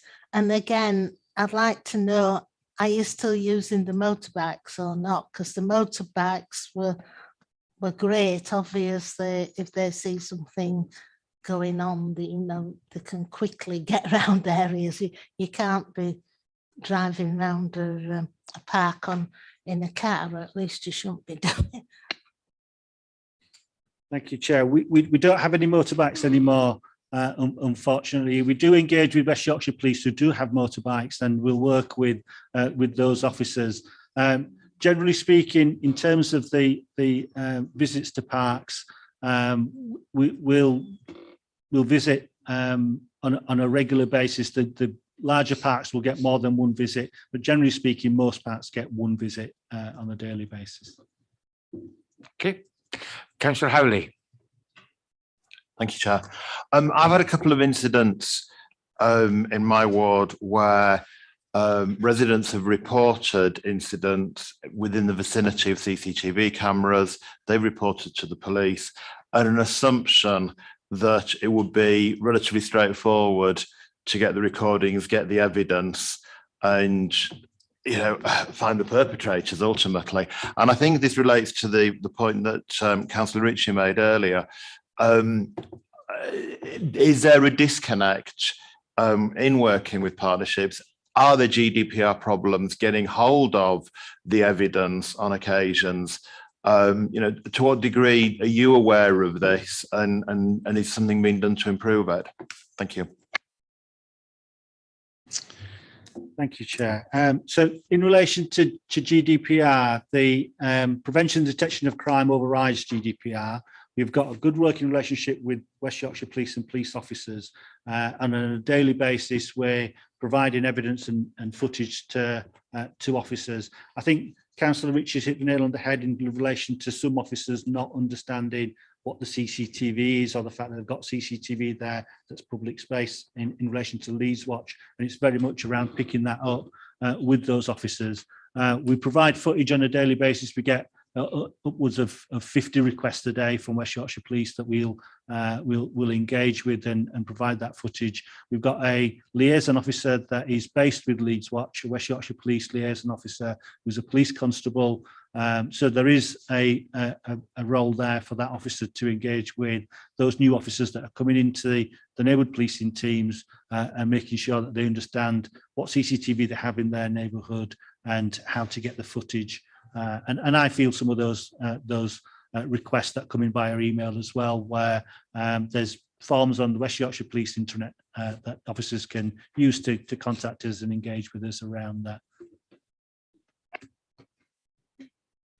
So if we are aware of sticking points, are we in a position to contact you directly and make you aware of where they are and resolve them?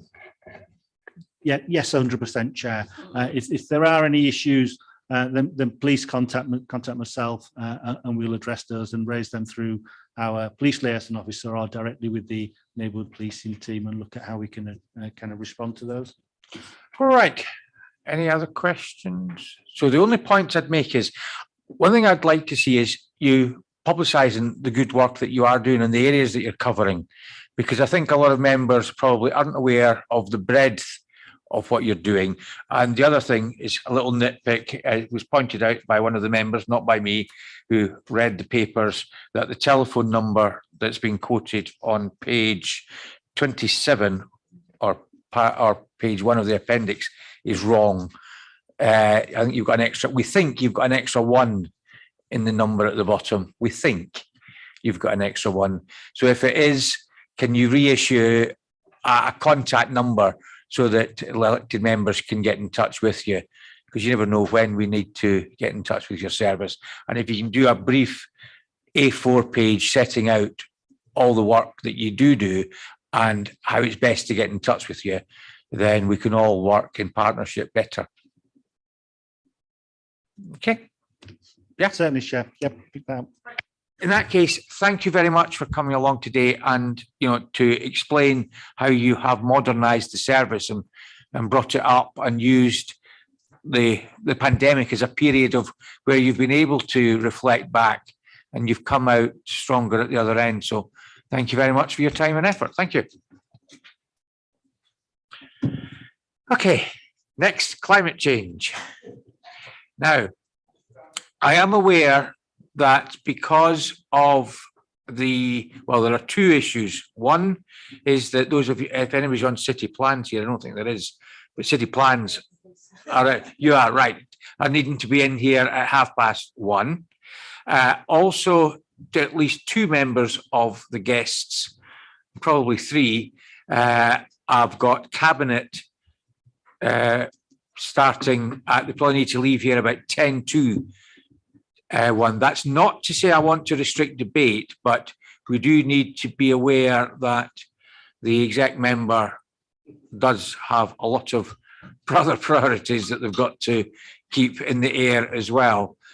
So I understand that our presentation has been submitted through, and it was late last night, so you were working late into the night. So thank you for the effort you put into that. So over to you. Okay, thank you, Chair. Do you want to just move on, Becky? Thanks. So today we're looking at both the Exec Board report and the SEAC report that will go to full council next month. Becky, I feel like Chris Whitty. So just thought we'd just give some of the highlights that have happened last year. So we have the district heating, which has expanded substantially. So within our own estate, but also within the public sector estate. We've had significant retrofitting of our own estate, so through the PSDS fund. We've had the kind of added on benefits of that, of a new company setting up, creating new green jobs. We've had green jobs and skills events being held in the city. We've had something like 330,000 miles driven through our electric van scheme. Numerous trees planted across our own estate, and then also the retrofitting of public housing. I'm kind of going fairly quickly because I am really conscious of time, Becky. I think it's really important in all of this. So one of the questions often is about actually how much does all of this cost? You know, there's some really big figures put against the retrofitting of housing. To actually have a moment just to reflect on the cost of not doing it. And that quote across the top, which I won't read out and for some reasons not displaying very well on the screen, is actually from the current Treasury about the costs of not taking action, and actually what the long-term impact of that will be in terms of, you know, the flooding that we're seeing currently, but also in terms of the impact on supply chains and food and, you know, much bigger consequences. And last year in 2021, we saw 10 events that cost the different parts of the world over $1.5 billion in terms of damage, with the worst one being in the USA, but in Europe as well, where we saw huge kind of loss of life as well as economic impact. And I think, you know, for all of us, we just need to consider that when we're looking at some of the things we're proposing. And one of the big changes with that report was is now the focus on adaptation and resilience, because I think, you know, it is inevitable that we are going to start to see more consequences, and we also need to be prepared. Another key part of the Exec Board report was the energy strategy, and looking similar to things like the waste hierarchy, where, you know, you work down and you reduce your energy first, you make your buildings more efficient, and then when you can't do any more of that, you supply it through renewables. Ultimately also looking at, you know, how we buy our current electricity contract. So the report sets out that we're looking to change the way we buy our electricity. So looking at moving to a power purchase agreement, which basically means we make a longer term commitment to invest in green electricity, and we enable a new infrastructure to be built. But it lowers the risk, direct risk to the council, rather than us doing our own renewable projects. However, we are also looking to increase our investment in local renewables, up to 10%. The other kind of key commitment is about the fact that as a council, we need to develop new guidance for when we are doing new build and looking at that kind of whole life cost versus upfront costs.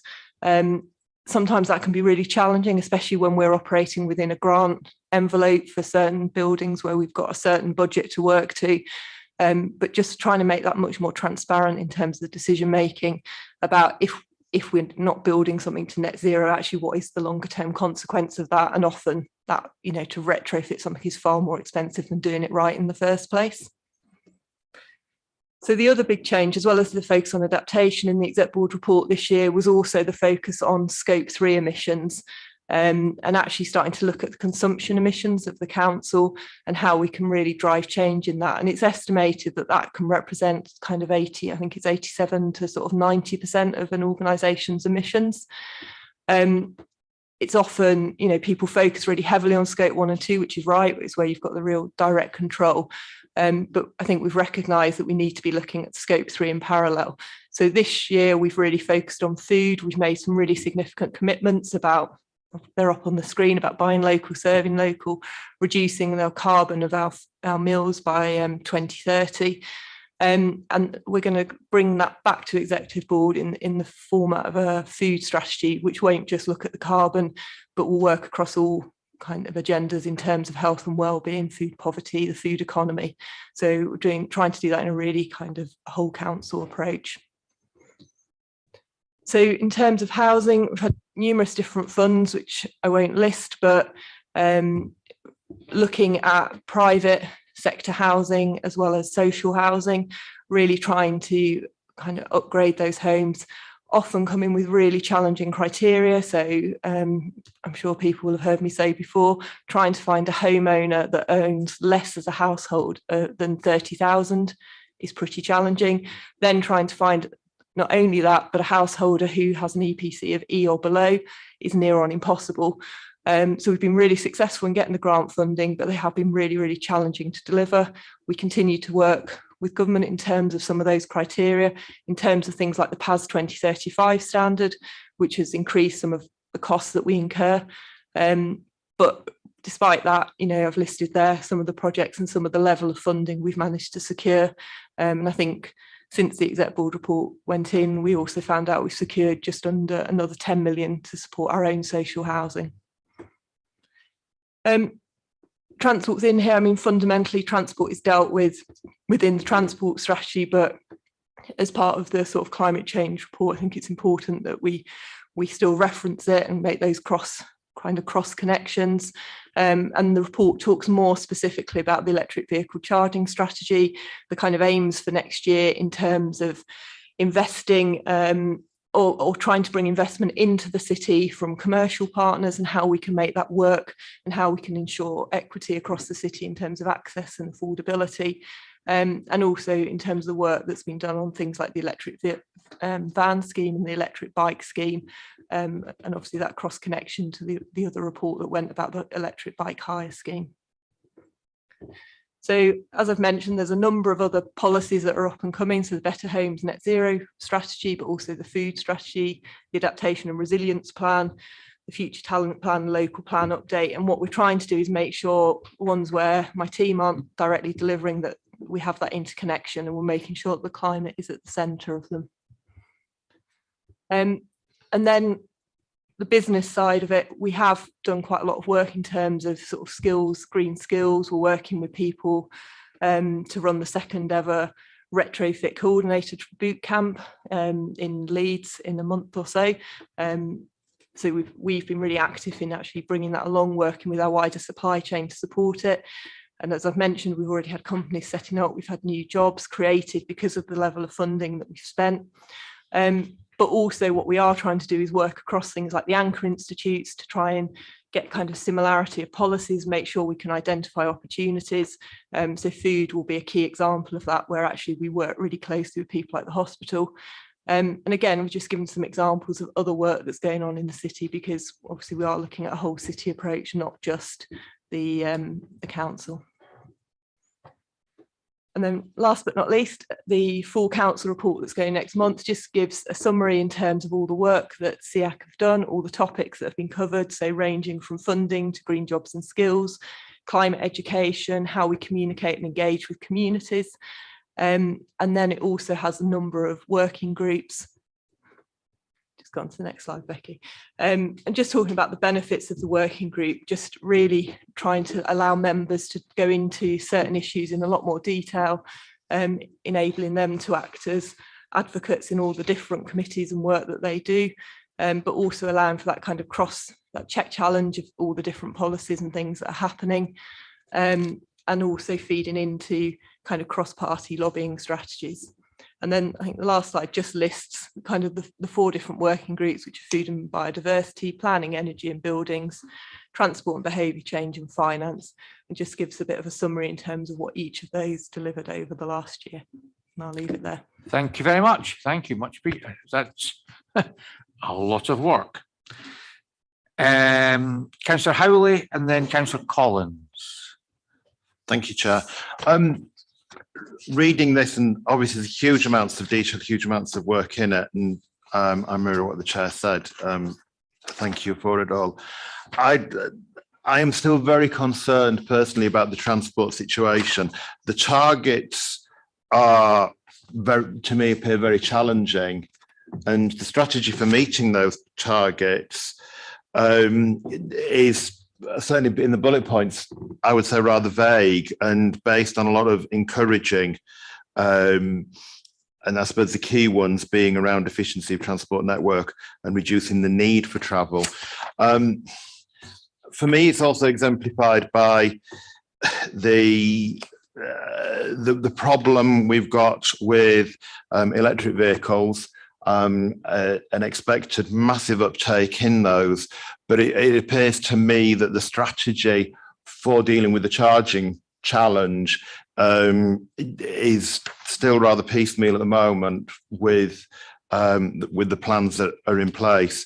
And then on top of that also, and I'm sure you have considered, we now also then have a hierarchy or indeed a conflict that in getting people out of ICE cars and into electric cars, we're not encouraging them onto the public transport system.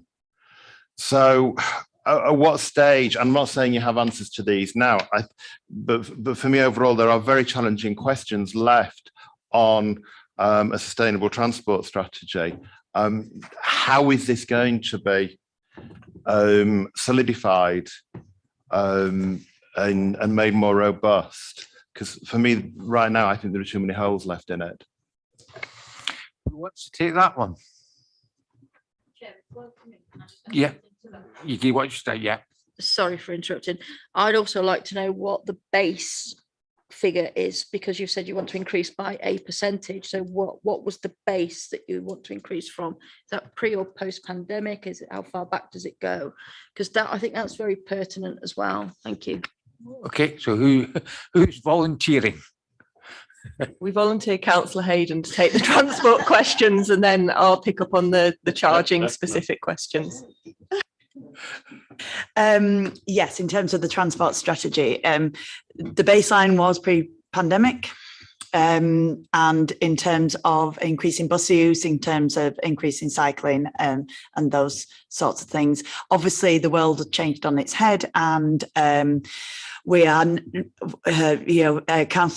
officers such as Paul Foster are working very hard at new kind of modelling, and I know that the bus companies are as well, and the bus companies are facing real challenges in terms of around funding and patronage, although in West Yorkshire we are at 81% of pre-pandemic levels in terms of, we're an outlier in the country in terms of people getting back on the bus, and when I've been using it, and it's only my anecdotal evidence, they can get very busy, which is good to see. However, the patterns have changed, and Councillor Groves is much better at answering these questions than I am with her West Yorkshire view.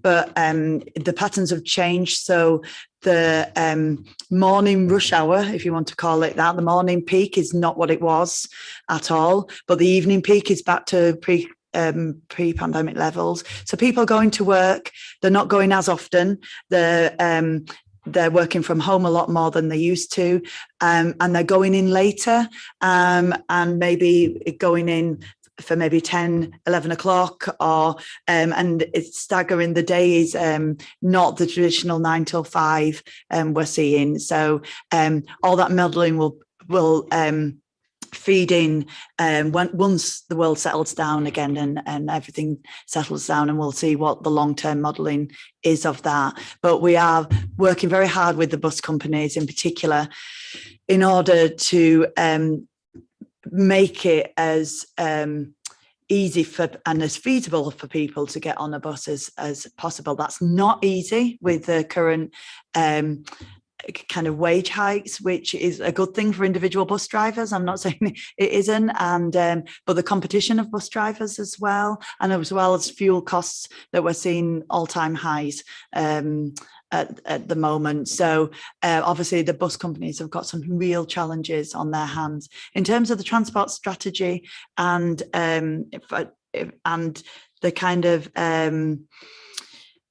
we brought the transport strategy itself back in the autumn to exec board and then to full council, and how it fits in with, it's all about Leeds as a city where you don't need a car. We're not necessarily wanting people to switch cars. We want it to be a place where you don't need to have a car, be it electric or diesel or whatever.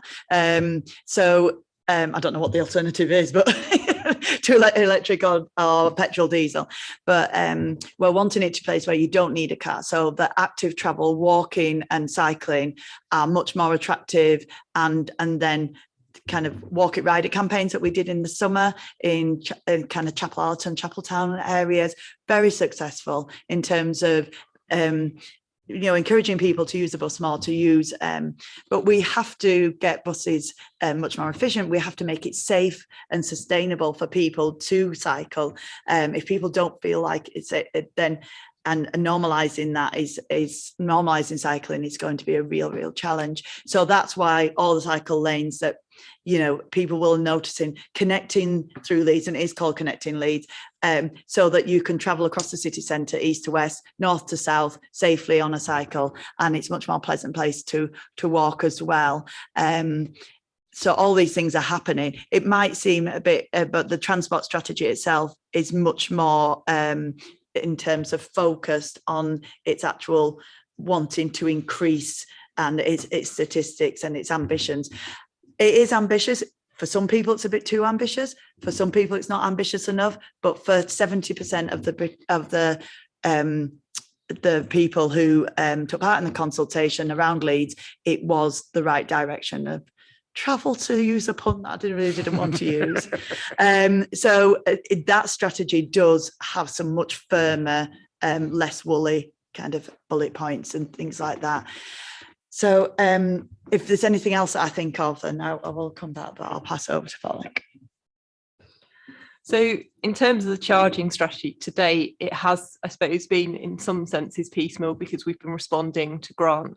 I think what this year does is turn that around and actually allow us to start planning out the city. And we've actually been working with government on some geospatial work that they're doing around electric charging as one of their pilot cities, and looking at how we get kind of comprehensive spread. But some of it is also around that kind of comms and engagement, because I think people still think of electric vehicles a bit like their mobile phone, where they're charging it every day. And actually what we're looking at is something where you're charging it maybe once a week, twice, even once a fortnight, depending on the mileage that the average person does. So within the electric vehicle charging strategy document at the end, it sets out actually what the average mileage people do, what the range of vehicles is, and kind of what the assumptions are in terms of what level of charging we need. Most people are doing relatively low mileage still. So I think the way that we're moving in terms of that private investment will start to get us away from piecemeal and will give us more of a strategic overview. And I think the council's role moves away from grant deliverer to kind of facilitator and enabler. So for me, this year is kind of the real next step in terms of charging infrastructure. Okay, now I'm conscious that it's coming up to 10:02 when certainly one of them is, have you anything, of either of the people, I've got Councillor Collins, Councillor Blackburn and Councillor Charlwood, are they specifically for the exec member or can they be answered by other members? Right, that's fine. So it's just so that you can slip out without that. That's why. So in that case, then got Councillor Collins, Councillor Blackburn, and then Councillor Charlwood. Thank you. Just with the electric charging, just as a side thing, some of us have got hybrids, so we do need to charge them every day. So just wanted to remind people about that. But my question was regarding the warm air from the roof. The final, after it's been through the district heating system. You have a proposal at the moment to actually use it in greenhouses and produce fruit bed. Well, I think it was strawberries, peppers and flowers.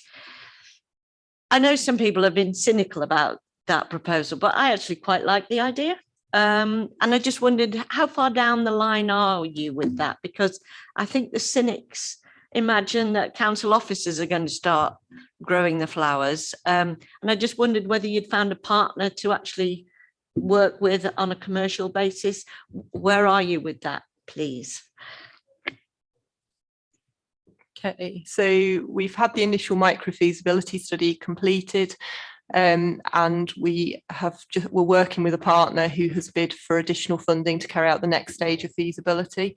And I know there has been a concern about the council kind of investing in something where we are not growing experts. So I think, you know, when even at the micro feasibility stage, we've looked at how we manage that risk in terms of having a partner who also takes some risk in that, who actually that is their expertise, so that we can balance the risk. So I think we can take, I suppose we can decide what level of risk we want to take as a council in that, but we can act again as an enabler in terms of the kind providing the anchor demand in terms of food through our school meals, supporting that connection to the district heat network, potentially with the land that's been identified.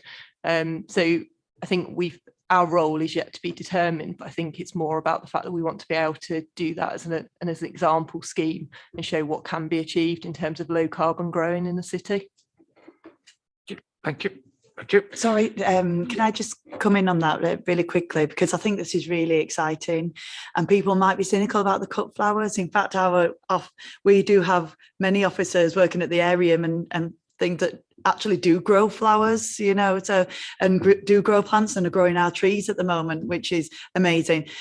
In terms of, I'd love it to be bean cut flowers, and why would you grow that? But actually the carbon footprint of a bunch of cut flowers is huge, because we tend to be grown in Kenya or somewhere like that. So but people still want to buy cut flowers, and why not? The advice is to buy a plant, but my mother will look at me on Mother's Day and say, thanks, Ellen, if I turn up with a plant. So it's, there's still always going to be that demand for cut flowers. So if we can be part of that change to say that you can use low carbon ways of growing out of the cut flowers that we love to buy, I think that'd be great. Okay, thank you. Thank you. Right, Councillor Blackburn, then Councillor Charwood, and then we will pull it to a conclusion. Yes, thank you, Chair. First of all, I don't think it'd be something you can answer now. And you might think I'm being flippant, but I'm not.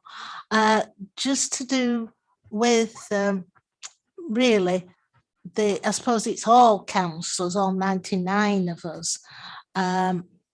But I would ask to do with the Climate Change Advisory Committee, how many of those councillors are trying to cut down their car use? Now, I've been on one of these groups. I've never had a car, I can't drive, so there's one there. But the others, we want to try and get more people on buses. I'm pleased that the general public have now started going back to using buses. A lot of it will be because they've got to go into work now more than they're working at home. But that's one question, because I think councillors have got to lead. I know that, groups, whether it be this group or other groups, are very good at saying what the public should do. But to me, councillors should lead. So I think I'd like to know what those councillors are going to do, because I know quite a lot of councillors are attached to the car, or whether, no matter what type of car it is, and whether it's more environmentally friendly or not. So I'd just like to know that. The second question is to do with flooding. Now, as you know, on Sunday, some parts of the Leeds had flooding problems again, including my ward. And I believe there is some programme of trying to solve matters in my ward to do with the reservoir and Wortley Beck. But again, it's a matter of funding. So when and if that will ever happen, I don't know. But I would like to see the council doing more work on gullies, because on the main road, for instance, on the ring road, you have all the gullies and off on Branch Road there, and they do get blocked up. And sometimes it's mud, so you can't just do it with your gully machine. But it's one of these that we don't seem to be doing a lot about.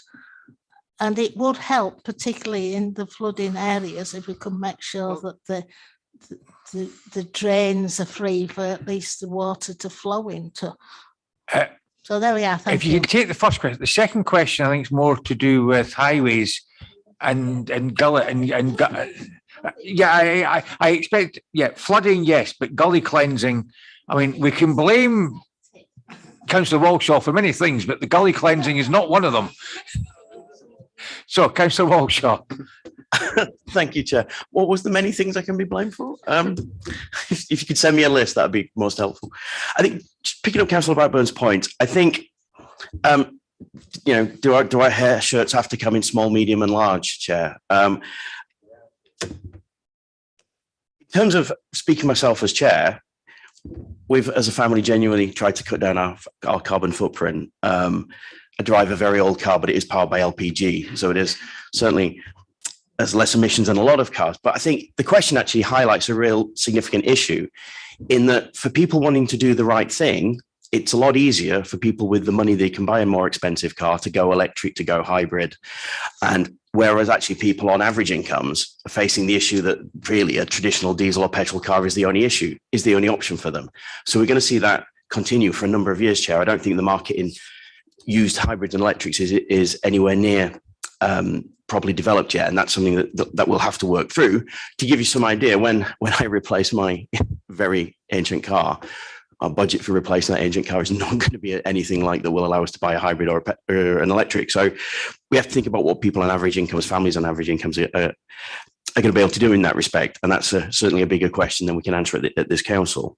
But I think councillors should try to lead by example to a certain extent, but also that we need to be leading that change and making changes across the city ourselves in our policy work. And you've seen the breadth and depth of what we're doing.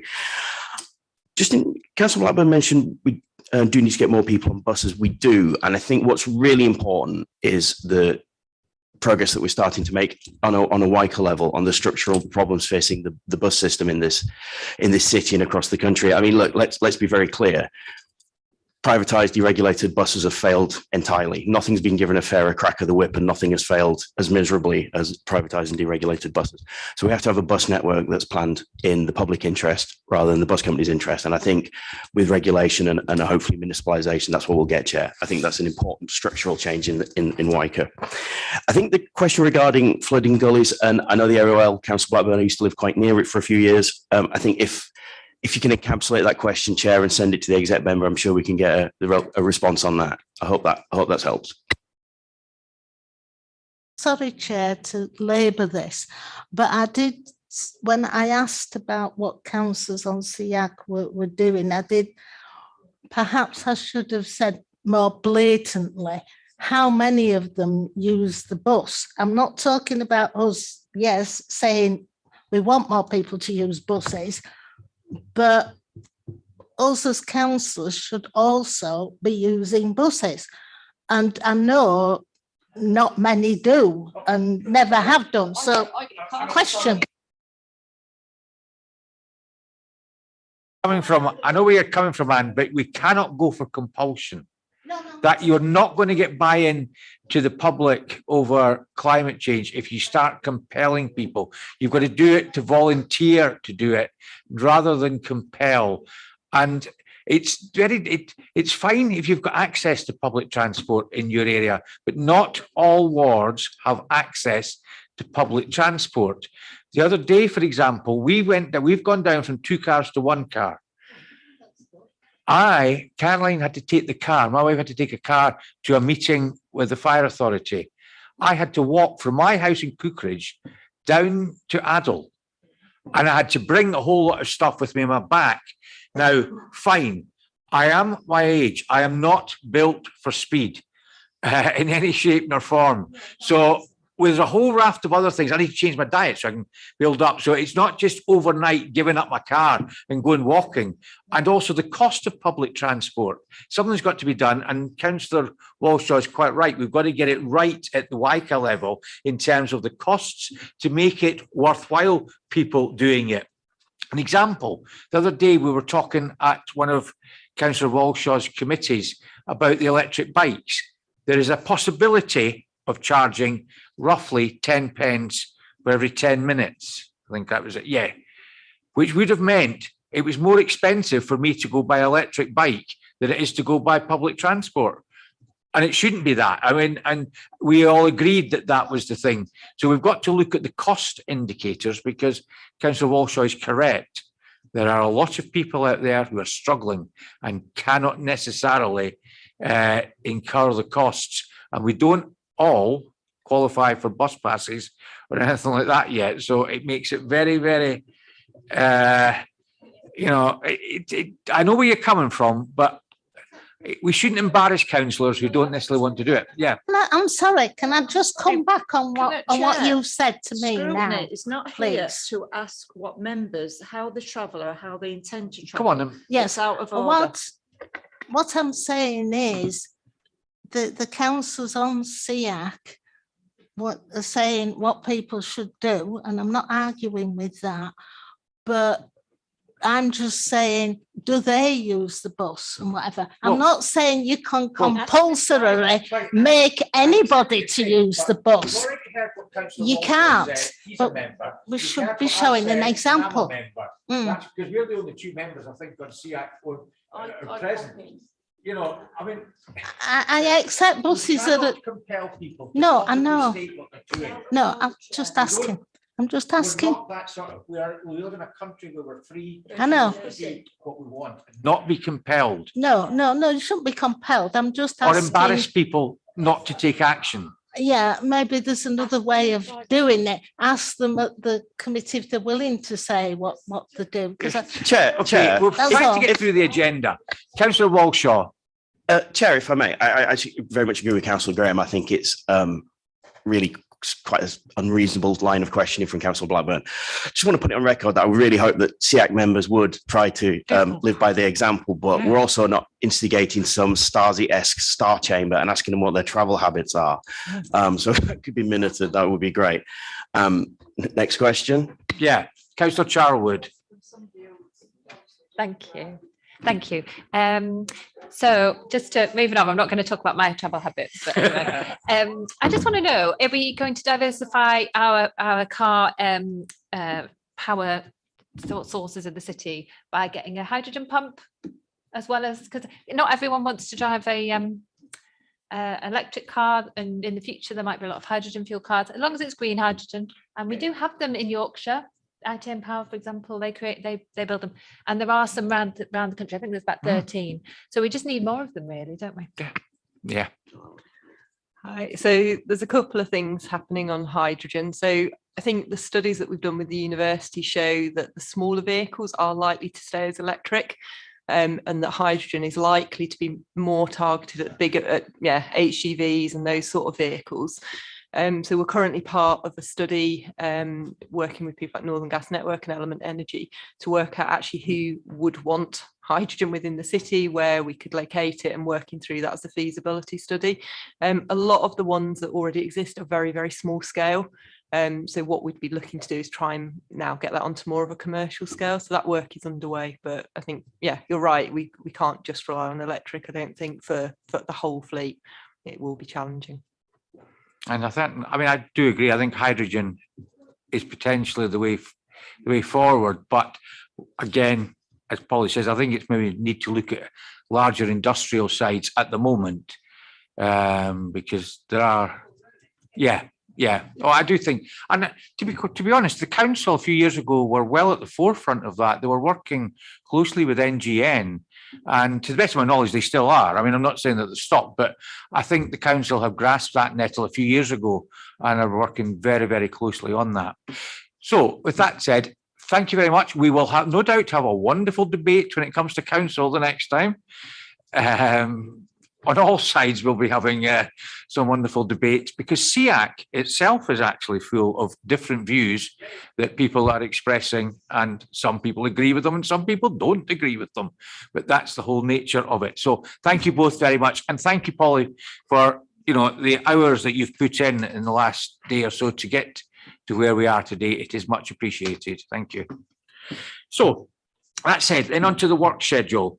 So as far as Appendix 3 is concerned, the tree maintenance working group, are we happy to approve the note that's been presented for us there? And in terms of Appendix 4, the housing strategy review, are we happy to agree the wording of the document that's been prepared there as well? Great. So in that case, can I thank you all for your attendance today? Our next scheduled meeting is the 31st of March 2022 at 10:30, and the pre-meeting will be at 10 o'clock. So thank you all very much, and hopefully you've had an enjoyable session covering issues